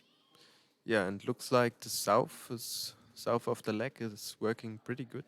Some pilots are flying there now, with the exception of Matthew, who's a bit north of track, but not very far, and he is good thermal there. He stayed there for some time now, and maybe we can have a look at him. Yeah, we do have again a not too strong signal, Ah, but no. in the back we can also see Lima Zulu and Yankee circling thermals of their own, and further in the background also Charlie circled something, but now has decided to go to the front to join probably Lima Zulu and Yankee. Um, Charlie and Lima Zulu, of course, both pilots from the Slovenian team, but there is no communication between pilots allowed here, so all pilots must be at the airport, the competition frequency at all time, so every pilot is on their own here. Yes, and I think this is a good decision. Just don't allow team flying here, and I think it's better if everyone is on the same frequency. So if there is any safety concern, they can talk to each other. I think this was already used on the first competition day, but it wasn't a big deal, not a big problem there. And we can see Tango Whiskey there circling in around 1 meter. Yeah, was Tango Whiskey one of the guys we lost at the beginning? I'm not sure right now. I think that's possible because we did not speak about Tango Whiskey in a long time, I guess. So maybe he was one of the guys which we lost at the beginning. Yeah, he's in a quite decent position right now, especially by having a thermal. I think just having a thermal in this weather conditions is very, very good. As in the background, we can now check again. So the pilots, we are not exactly sure where are Whiskey Kilo, Eco Sierra, and Bravo 17. Yeah, maybe we can take a look at the GPS position from Jan. I don't know if we can put it in the stream because this is sent via WhatsApp, so there is the chat in the background. That would be hard, but I can tell you he is located just east from Chemnitz, so I would say probably flying around Lima. Yeah, a little bit north of Matthew, I think. So maybe he's with him in this thermal. We don't know exactly. And we can still see that Lima has some decent climb there. I think also nearly 1 meter per second. That's true. While Robert has also found a thermal now, as we can see, he really did fly 90 degrees right off his track, and he did then find thermal when he probably expected to find. So there might be a chance that there is maybe Eco Sierra also lurking somewhere in here. In the Yeah, thermal. possible. And I think it was the right decision from 71. And I think he was sure that there is climb, because otherwise I think he would not have made 90 degrees right of track. Yeah, if there are maybe some outlanders or people who cancel the task and return to the airport, we will of course let you know, so you know what is going on. But we have no such information for now. So what we can tell you is that as far as we know, all pilots are still in the race, still with a chance of winning the day and taking the lead from Matthew, which is again proving his dominance in this first leg of the competition, first stage of the competition, by being the highest guy and judging by the things in the lead right now, together with Robert. I think he's now in the lead. He's taking the lead from Robert. Oh, now Robert has left his thermal, but Matthew is around 100 meters higher, not too much there. But we also have to take into account that Robert is a bit more off track than Matthew. Matthew is nearly on the track. Yeah, that's true. So, of course, a bit deviation for Robert, as I've just been notified that the turn points are not updated for all of the pilots. We will do this right now, so we do have the proper distance to the next turn point for everybody flying flying right now that we know of, that they already turned the first turn point. Yeah, and just a few seconds ago we had again signal from Uli, which is still so low, and yeah, let's put him on the map. Yeah, but he's climbing maybe using the FES because he's climbing in straight flight, so I'm pretty sure he uses FES.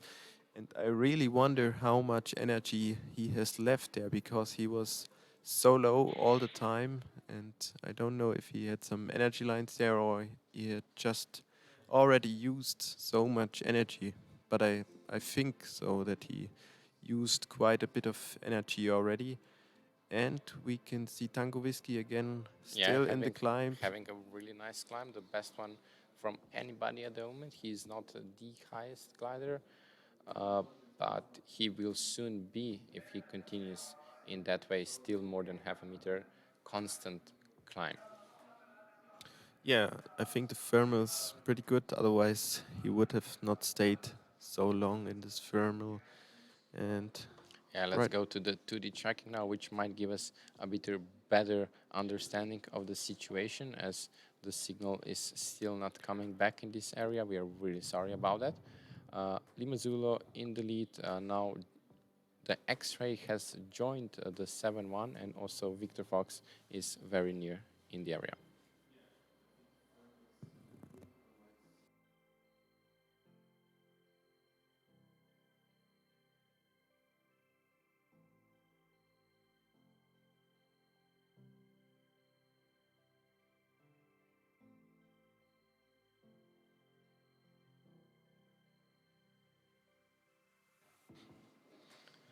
We are back. I'm sorry for this short interruption. Nothing changed while we were gone. We will go now back to the 3D tracking and look at Giorgio, as he is having another really strong climb by the looks of it. Yeah, he already had some good climb at the beginning of the task. And what is quite clearly now, I think, is that there are two options on the second leg.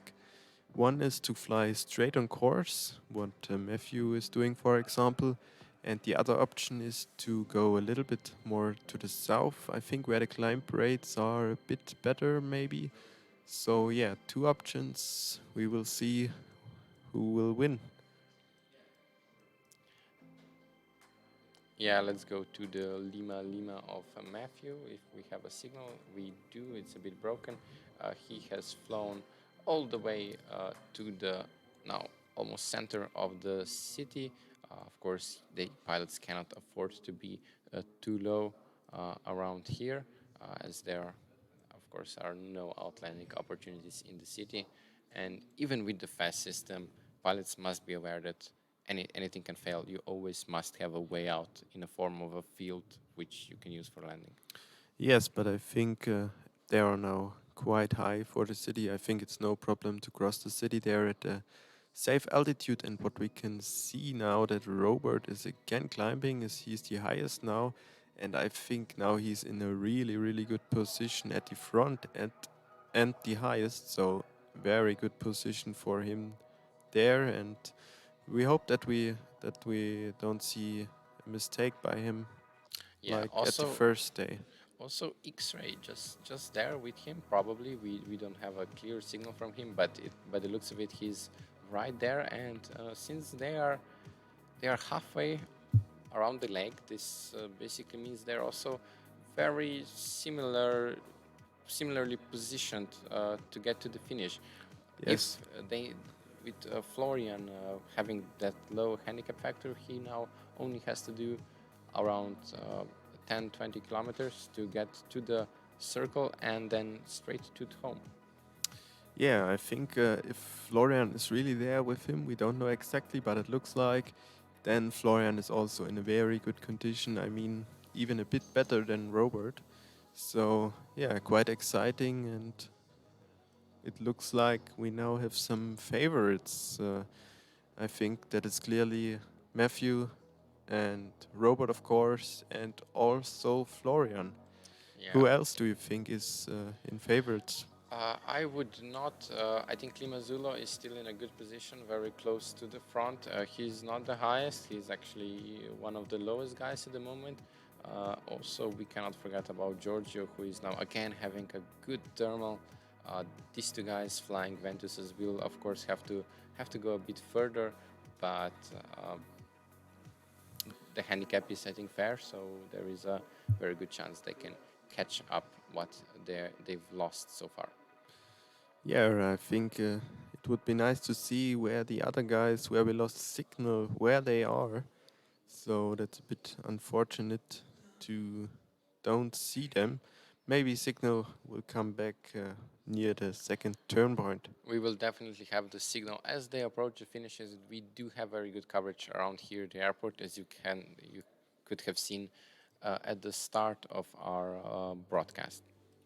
Yeah, and when we take a quick look at the wind again, we can see that I think on the second leg they will have some headwind, so maybe don't circle too much on that leg and just maybe circle at the cylinder of turning, and we can. It's easy to say here from the ground, right? Yes, of course, but we know that these pilots are really good, so they are not in fear of flying close to the ground. So, yeah, we can switch now to the webcam. I think it's Chemnitz again. Yeah, that's Chemnitz. Weather looks good. Let's everybody pull out your gliders, even if you don't have FS. You have some good cumuluses. Go fly. Yeah, I think it's okay for the 1st of September. Not the best day, of course, but it's I think it's flyable there.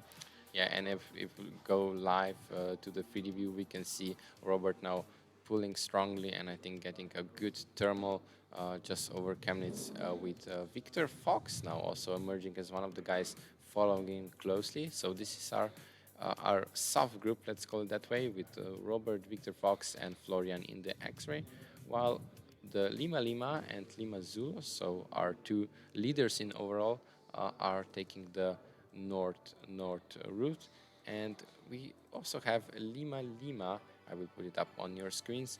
Circling now, it looks like a nice 1 meter thermal, very stable. So everybody now getting a bit better weather conditions. I see much more circling than we did around the first turn point, although they are lower. Yes, I think the weather will improve now, and that's a good sign for us. So maybe also the guys who got very low at the beginning, maybe if they find a good thermal now, maybe they have a chance to catch up with the others. And we can see also Tilo taking the more northern route, or I mean it's nearly directly on course, but he's not taking the southern route, but he's not very high there. Yeah, Tilo has fallen a bit behind. He will be caught by Charlie of Järni very soon. Yes. So, but maybe if he finds some good lift now, maybe he expected some good lift and he was flying low because he knows that there will be better lift in front of him. Yeah, Tango Whiskey of Joachim again. We did not see him that much today, but now circling a really good thermal. He also decided to that southern path. He's basically on the leg from the first turn point to the first. I'm sorry, I completely messed that sentence up. He is almost on the leg from the start to the first turn point, but he is of course flying towards the second turn point. Also, Robert again getting some altitude, this time probably just below the cloud, pulling back a bit.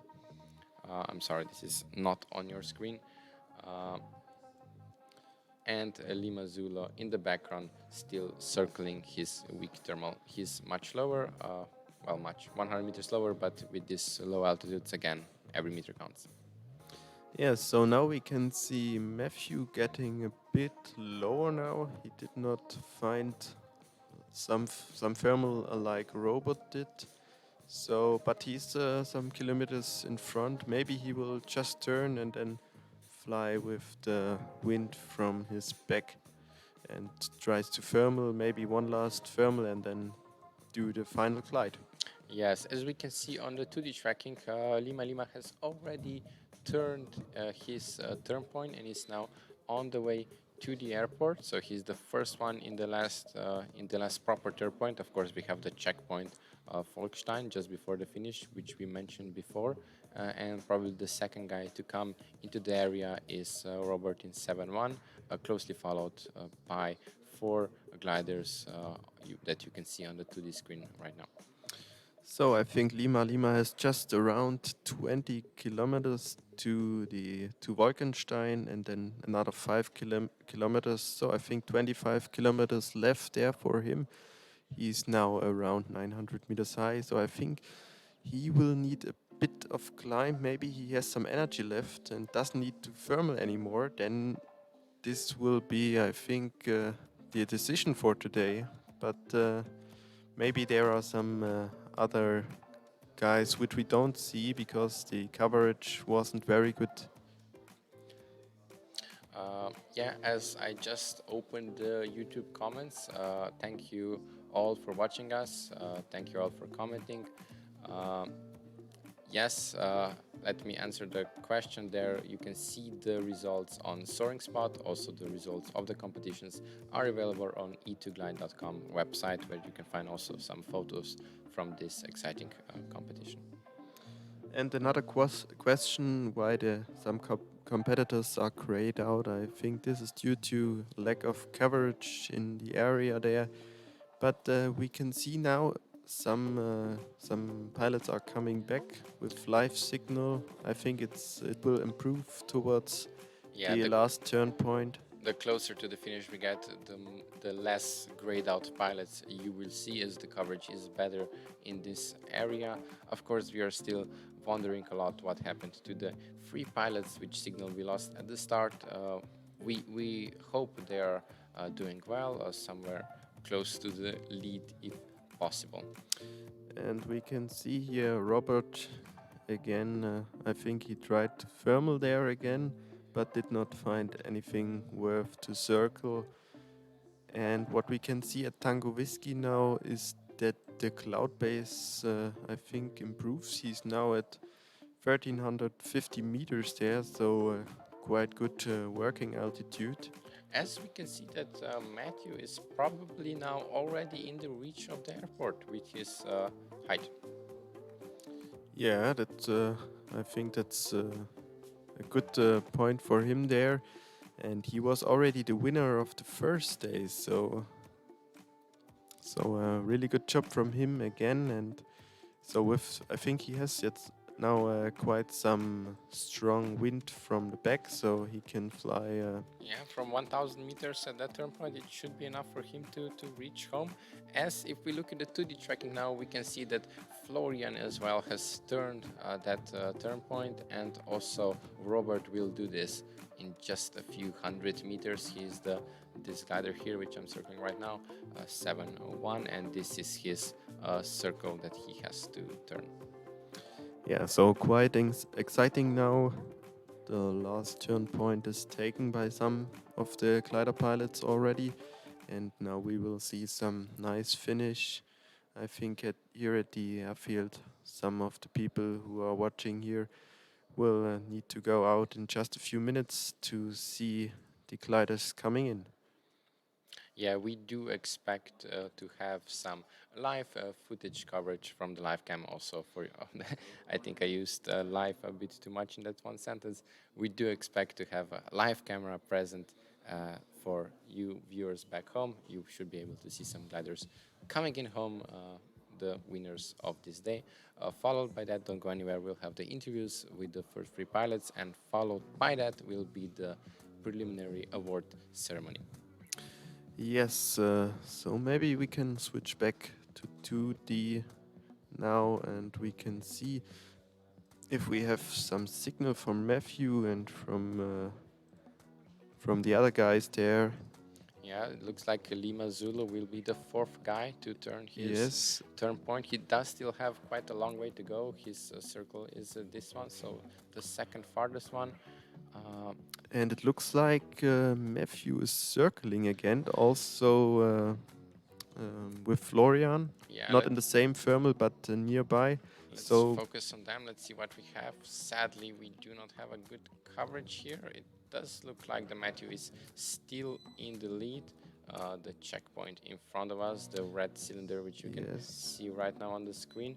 Robert also turned yeah, and sharply towards west, so probably looking at Florian and his thermal, so they are not high enough to come home safely. so yeah, it looks like he will join Florian, and now he still uses some of the energy. He has some lift during straight flying, so I think he uses the last energy, and he saw Florian there circling in quite a good thermal, up to 1.5 meter per second climb.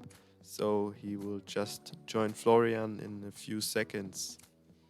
Yeah, Florian again doing a very good job, of course, as well as other pilots in our leading group. As we can maybe go to Lima. He is a bit lower than he would probably want to be. He does not have a final glide yet, but he will be the fourth guy, as said before, to turn his turn point. As we can see on the 2D tracking, he probably made a circle around in the thermal. It looks promising. If we take a look towards the back of the field now that we have a chance, we have Tilo also circling. He has fallen behind, even though he was flying together with people like Luca before. And maybe this is also a chance to look at Uli. He got up from the low altitude where he was. Very good job. He's now circling a thermal and well on his way. Yeah, I think he was hard, and he just kept flying straight in the low level there, just waiting for a good thermal to pop up, and now he found something.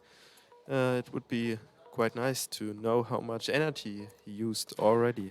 Yeah, but definitely more than some of the other guys. As we see Matthew now also circling, signal again really bad. All three of our, so we have again a leading trio. We are not sure which one of these three will win. My money is on Matthew, but that's mostly down to Diana at this point. In the final glide, of course, the airplane is super important, which Matthew already said today in the interview in the morning that he really enjoys flying his airplane. Yes, it's a brand new Diana 2, and I think the strongest thermal will decide now. Yes, exactly. We can go to the 2D view. We see X-Ray and Lima in the lead, followed by the 7-1. It has been like this for a long time today. Lima Zulu still hasn't turned the last turn point, but he is quite high. While we can see Lima now, he gained a lot of altitude. He's at 1,400 meters. So I don't know if it's a mistake there from Lima Zulu not to turn first, because the wind pushes him out of his circle, his cylinder again. What do you think about Lima Zulu there? If we take a look at the 2D again, we can see it quite clearly that he is getting pushed he's away. Definitely getting pushed away from where he was supposed to go, but in this kind of bad weather, when you find a thermal, You don't want to leave You it. kind of take it. Do you want to summarize what happened in the last few minutes for our German audience before we go to the finish of this exciting day 3 of racing here? Yes, of course, I will do that. Also nochmal für unsere deutschen Zuschauer hier. Wir sind jetzt kurz vor der großen Entscheidung. Es sieht jetzt ganz danach aus, wie wenn Matthew und natürlich auch Florian das Rennen hier entscheiden würden. Es kommt jetzt ein bisschen darauf an, wer hier zum Schluss nochmal die beste Thermikstärke findet. Man hat jetzt gesehen, dass der zweite Schenkel durchaus etwas besser gelaufen ist als der erste. Hier wurde mehr gekreist. Es gab anscheinend bessere Bedingungen dort. Das haben wir ja auch auf der Livecam vorhin gesehen. As I can report that we got Whiskey Kilo back on our screens, and he's not doing too bad. He's near the second group of gliders. I'm sorry to interrupt you. No, I was finished. I do not understand German. You viewers must understand at home. Yes, and I was really excited to see Whiskey Kilo back on our screens. Yes, of course. And can we take a look at Matthew again? Did he start final glide? Yes, he's in the final glide, and I think if the Eco Sierra, which we also not sure of the location of, and Richard are not somewhere in the area, he will be probably our winner again for the second time. Yeah, it looks like. And now I think it's the time for me to say goodbye to you because I have to go out to the pilots and do a quick interview directly after the landing. And yeah, see you tomorrow, I think, at least for the live part from my side. Well, they will see you at the interviews at the grid. Thank you for being here, Pascal. I will take over for the last few minutes. And after the finish, of course, stay tuned for the interviews and the award ceremony.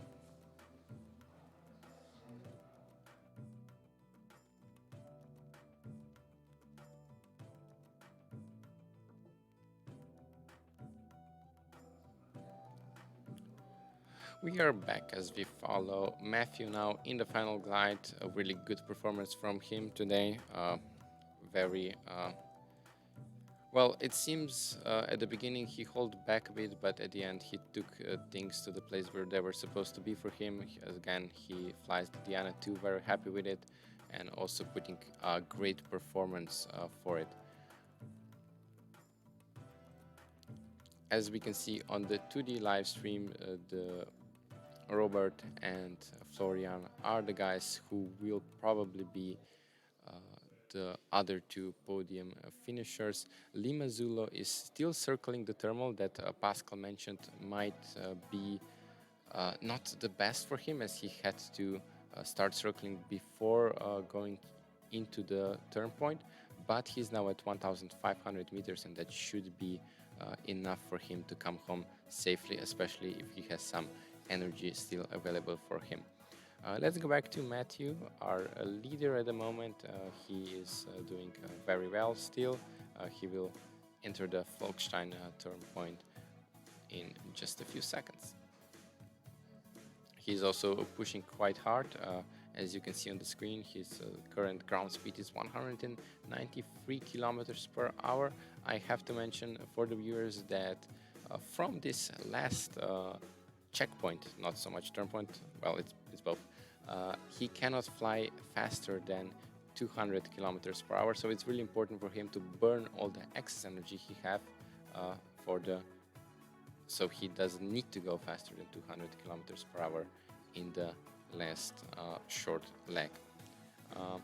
I will put on the screen for you now, guys, the live images as our cameraman is trying to find Matthew on his way across the finish. Our 3D live feed is a bit behind, and we can see Matthew now on the screen. Congratulations, Matthew, you are the daily winner again.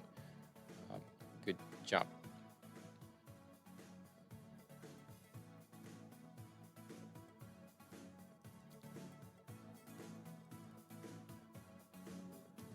Of course, it is not over yet, so Matthew has entered the area around the airfield, and we still have a race on for the second and third place, and the race will be between Florian and Robert in 7-1 and Florian in X-ray. Robert now flying quite fast. We can see him that he's probably started to push a bit. Same goes for Florian. If we look at the situation, a bit further back behind, which we can probably easiest with the 2D tracker, we can see now Victor Fox, Tango Whiskey, and Lima Zulu entering the last turn point with Fox Echo right behind.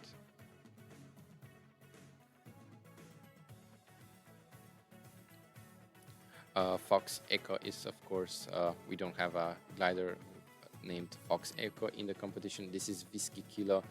His farm ID is registered under a different name. We are apologizing for that. If we look a bit further back, we can see a really good recovery from Uli. He's just behind this group that will fight from positions. I'm sorry, Uli is a bit further behind. But still, very good recovery for him from flying the Fox.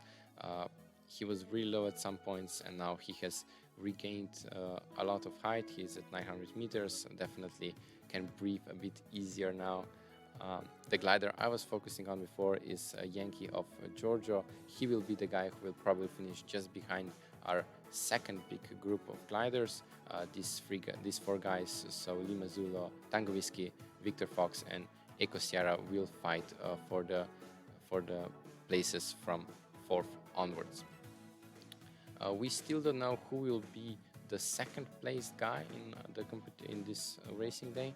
It seems like Florian is taking it home with his Silent 2, but we have a Robert behind who is still deciding to circle just to get that extra little bit of height.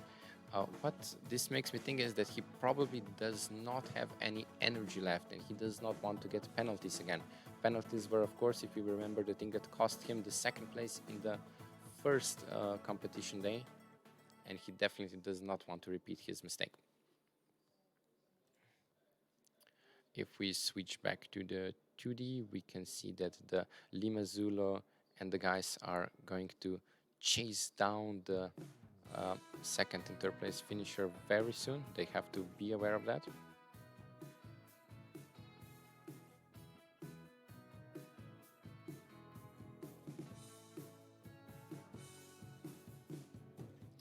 As now on the screen we can see Sierra Alpha X-Ray, and he might be the surprise of the day. We haven't seen him a lot. We did see his GPS at around Chemnitz, but according to the new data coming in, he will be the second place finisher if he can beat Florian to the line. This is really exciting. We did not expect that. Of course, Jan is a very good pilot, but we did not follow him too well today because of the bad flarm. But it looks like he did a very good job, and he will be standing on the podium today if it goes as it looks like. So congratulations, Jan. Very nice surprise here at the end of this competition day.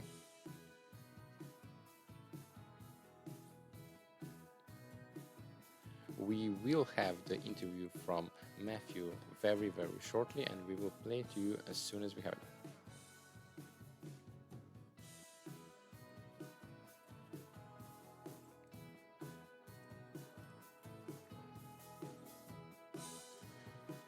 Let's focus now back on the Alpha X-Ray. He will enter the checkpoint just right now and will turn left to the finish line and to the deserved podium finish.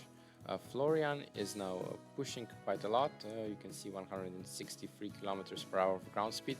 He does have around 10-15 kilometers of tailwind at this point, but still you can see that he's definitely in the safe, and he knows he can come home safely. Following him is Robert, who he's also now getting some confidence that he can get home. Robert might be a bit disappointed with this result. He was leading comfortably at some points today. We will go now to live camera trying to catch our next finisher, which is Sierra Alpha X-Ray.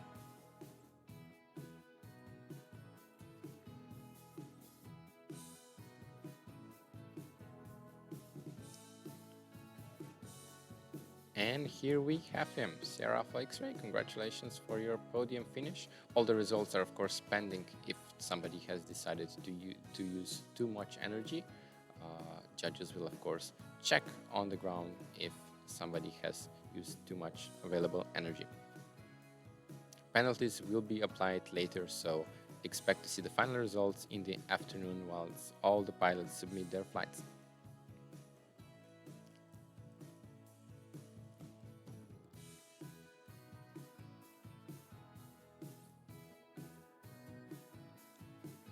We can now follow the other two podium finishers to the line, and in live pictures we can see them cross the finish line.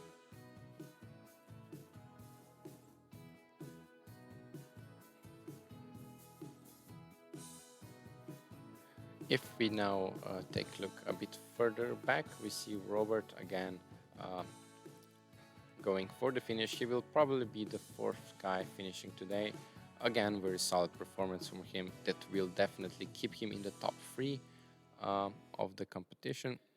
And the big group that we followed previously has now broken up a bit. We have Lima Zulu, Whiskey Kilo and Tango Whiskey now flying together. They will be the guys who will split between themselves positions 5, 6 and 7 of today. Further back, we do not have strong signal for most of the pilots. We can see Yerne into Charlie now circling. He still hasn't turned the last turn point, but he is definitely still not the last guy, as we have now lost again the signal from gliders that were hanging a bit lower, like Uli, for example. In his Fox, he is roughly halfway to the second turn point.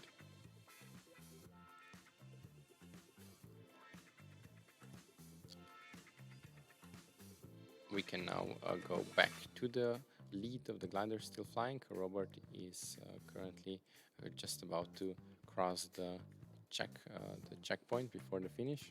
And I'm getting words that we're gonna have the interview with Matthew ready in just a second. While on the live pictures we can see Sierra Alpha X-Ray, the pilot just exiting the cabin of his airplane. Definitely very happy with the results, and our interview team is right there with him to capture his reaction. But first, let's go to Matthew.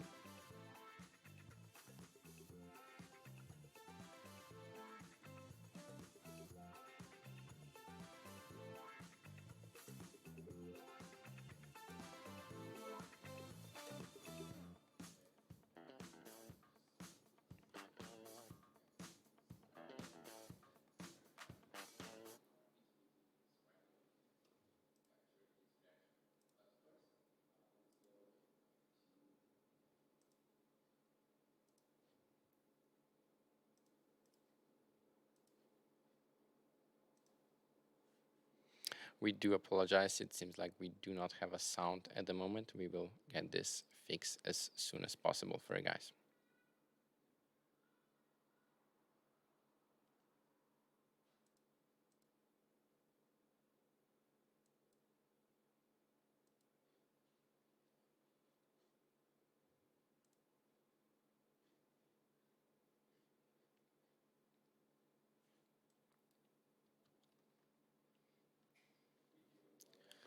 Sadly, we cannot do anything about the lack of sound for now. We can just follow the remaining gliders coming towards the finish. Robert, as said, will finish in 4th place.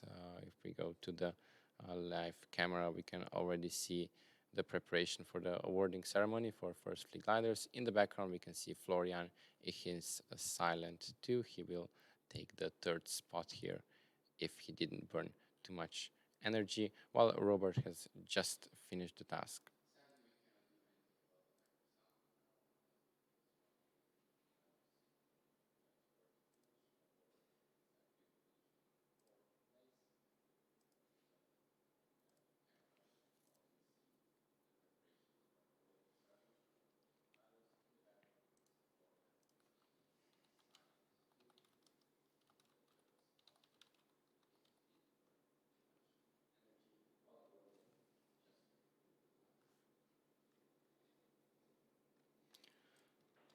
So Robert has just crossed the finish line. He's, as said many times now, the 4th place finisher. The group with Whiskey Kilo of Eric, Lima Zuma of Luca, and Tango Whiskey of Joachim are now arriving to the finish. They are the three guys with a bit bigger wingspan than our two of our, actually all of our first free place finishers, except Antares, were the guys with very small wingspan, which is interesting. So a low handicap factor did not cause any problems today. Whiskey Kilo, Tango Whiskey, and Limazula are now crossing the finish, as we can see on the live pictures. We will have the award ceremony with you in just a few minutes.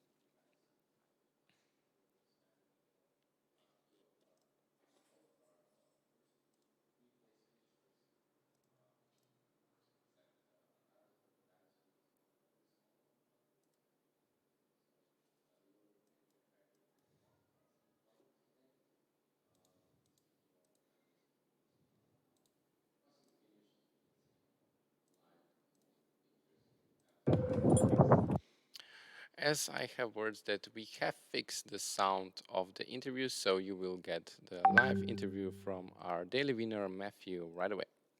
Ready. So, welcome again back to the airfield, Matthew. Nice to be back. Congratulations. Second day and second day one. So, We have the best glider, and the best weather forecast, and the best crew. So it was really exciting to see you in the live tracking. So, I think the second leg was better than the first, is it correct? yeah, the second leg was a little bit tricky. There was a little bit of a ridge line along the second leg, and I flew on the lee of the ridge line, and I was just getting terrible air. I was running the FES at like 5 kilowatts of power, which normally is a climb, and I was still descending, and I thought maybe if I just push upwind a bit and go on the upwind side, I'll get some better air, and I got over to the upwind side, got 1.5 meters, which I thought was pretty good at the time, and got a little bit of climb, and then I thought I just want to get around the turn and do all of my climbing on the downwind leg home, and on the downwind leg I bumped into 2 meters, and I still had loads of power left, so I ran full power inside the climb, climbing at 4 meters overall, all the way to cloud base, and then fast home.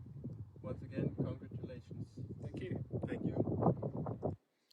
So that was Matthew, our daily winner for the second time now. Again, we are sorry for the technical difficulties. We can now bring you the interviews with all three of our daily winners, and you can hear your reactions of all of the podium finishers. So let's go to the second place finisher. Thank you. Third place by now, but it looks like Jan has used a lot of energy, so maybe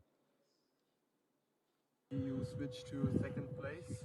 Yes, I used 2.3 kilowatt hours, so I'm green, I think. Yeah, it looks like you're green. So how does it feel? I think we can clearly say this is the airplane with the lowest index. So how does it feel to get to the third or second place with such an airplane?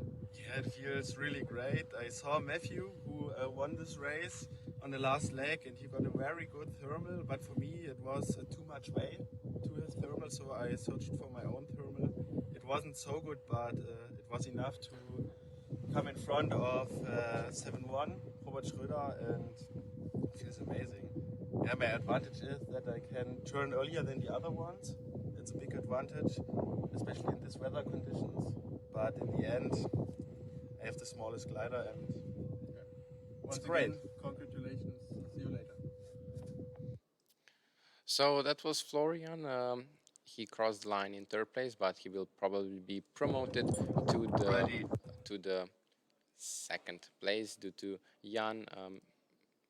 Very big probability of Jan using too much power, which we will hear from him right now. Also Glückwunsch Jan zum zweiten Platz. Wie empfandest du den Flug heute?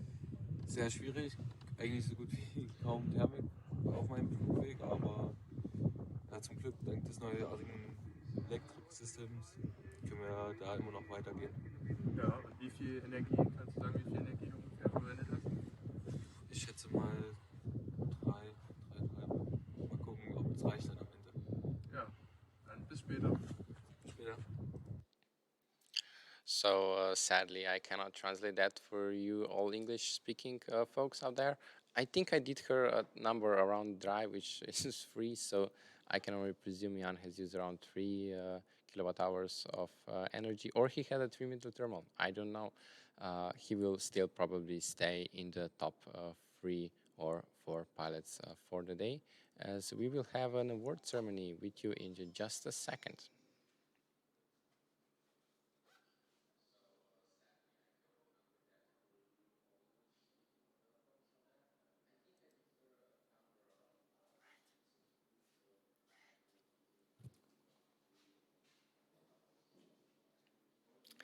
We see Florian and Jan now congratulating each other, just chatting about how they flew. In the background, we can see the weather looking much better than it did before. We are just waiting now for our director and for the Matthew to come and join. I can also tell you that we have gained back the signal of Richard in his Bravo 17. He has just landed, so it looks like a really nice result for him as well. So the only glider we are still not sure about how he did. We can also see Richard on your screens right now with the live camera image. The only pilot which we are still not quite sure where he finished or where he is Eco Sierra of Stefan. We lost him very soon. And let's go live to the award ceremony. But this is, as yesterday, it's preliminary, you know. Yesterday on Sunday also, or Saturday, I don't remember. It's a hot time, actually, so I forget the dates and the days. Matthew, you finished first. It was for us, it was really exciting. And nobody knows what did you do on the last checkpoint, but this will be a part of the next things we are doing, checking if everybody of you did right and used not too much energy. And there is the, say, problem maybe for Jan, who finished second and does not know if he used too much energy. So, but actually preliminary number 2 and number 3, and this is most surprising for me, no, not surprising because I know him, Flo, number 3, and we have here a Diana 2, we have a Antares 20 meters, and we have a Silent 2 Electro. So this is the whole field. And the Ventus 3F are out, or are they? So please join the podium. I have here something for you to drink. I learned that I should not shake hands in Corona times. So let's do an elbow check. Elbow check, bang, and bang, and bang. So these are the winners of the day, preliminary for task 2. So with the pictures of today's winners, I will say goodbye to you. Thanks for following us. Stay tuned for the final results. They will be posted on our website, on E2GLIDE, of course, also on Soaring Spot, and they will also be mentioned in tomorrow's broadcast. We have a better weather forecast than for today. We are looking forward to another exciting day of racing. And thank you for watching. Thank you for all your comments. Thank you for subscribing. If you haven't done that already, please do so you will follow us again tomorrow. Goodbye from me and see you tomorrow.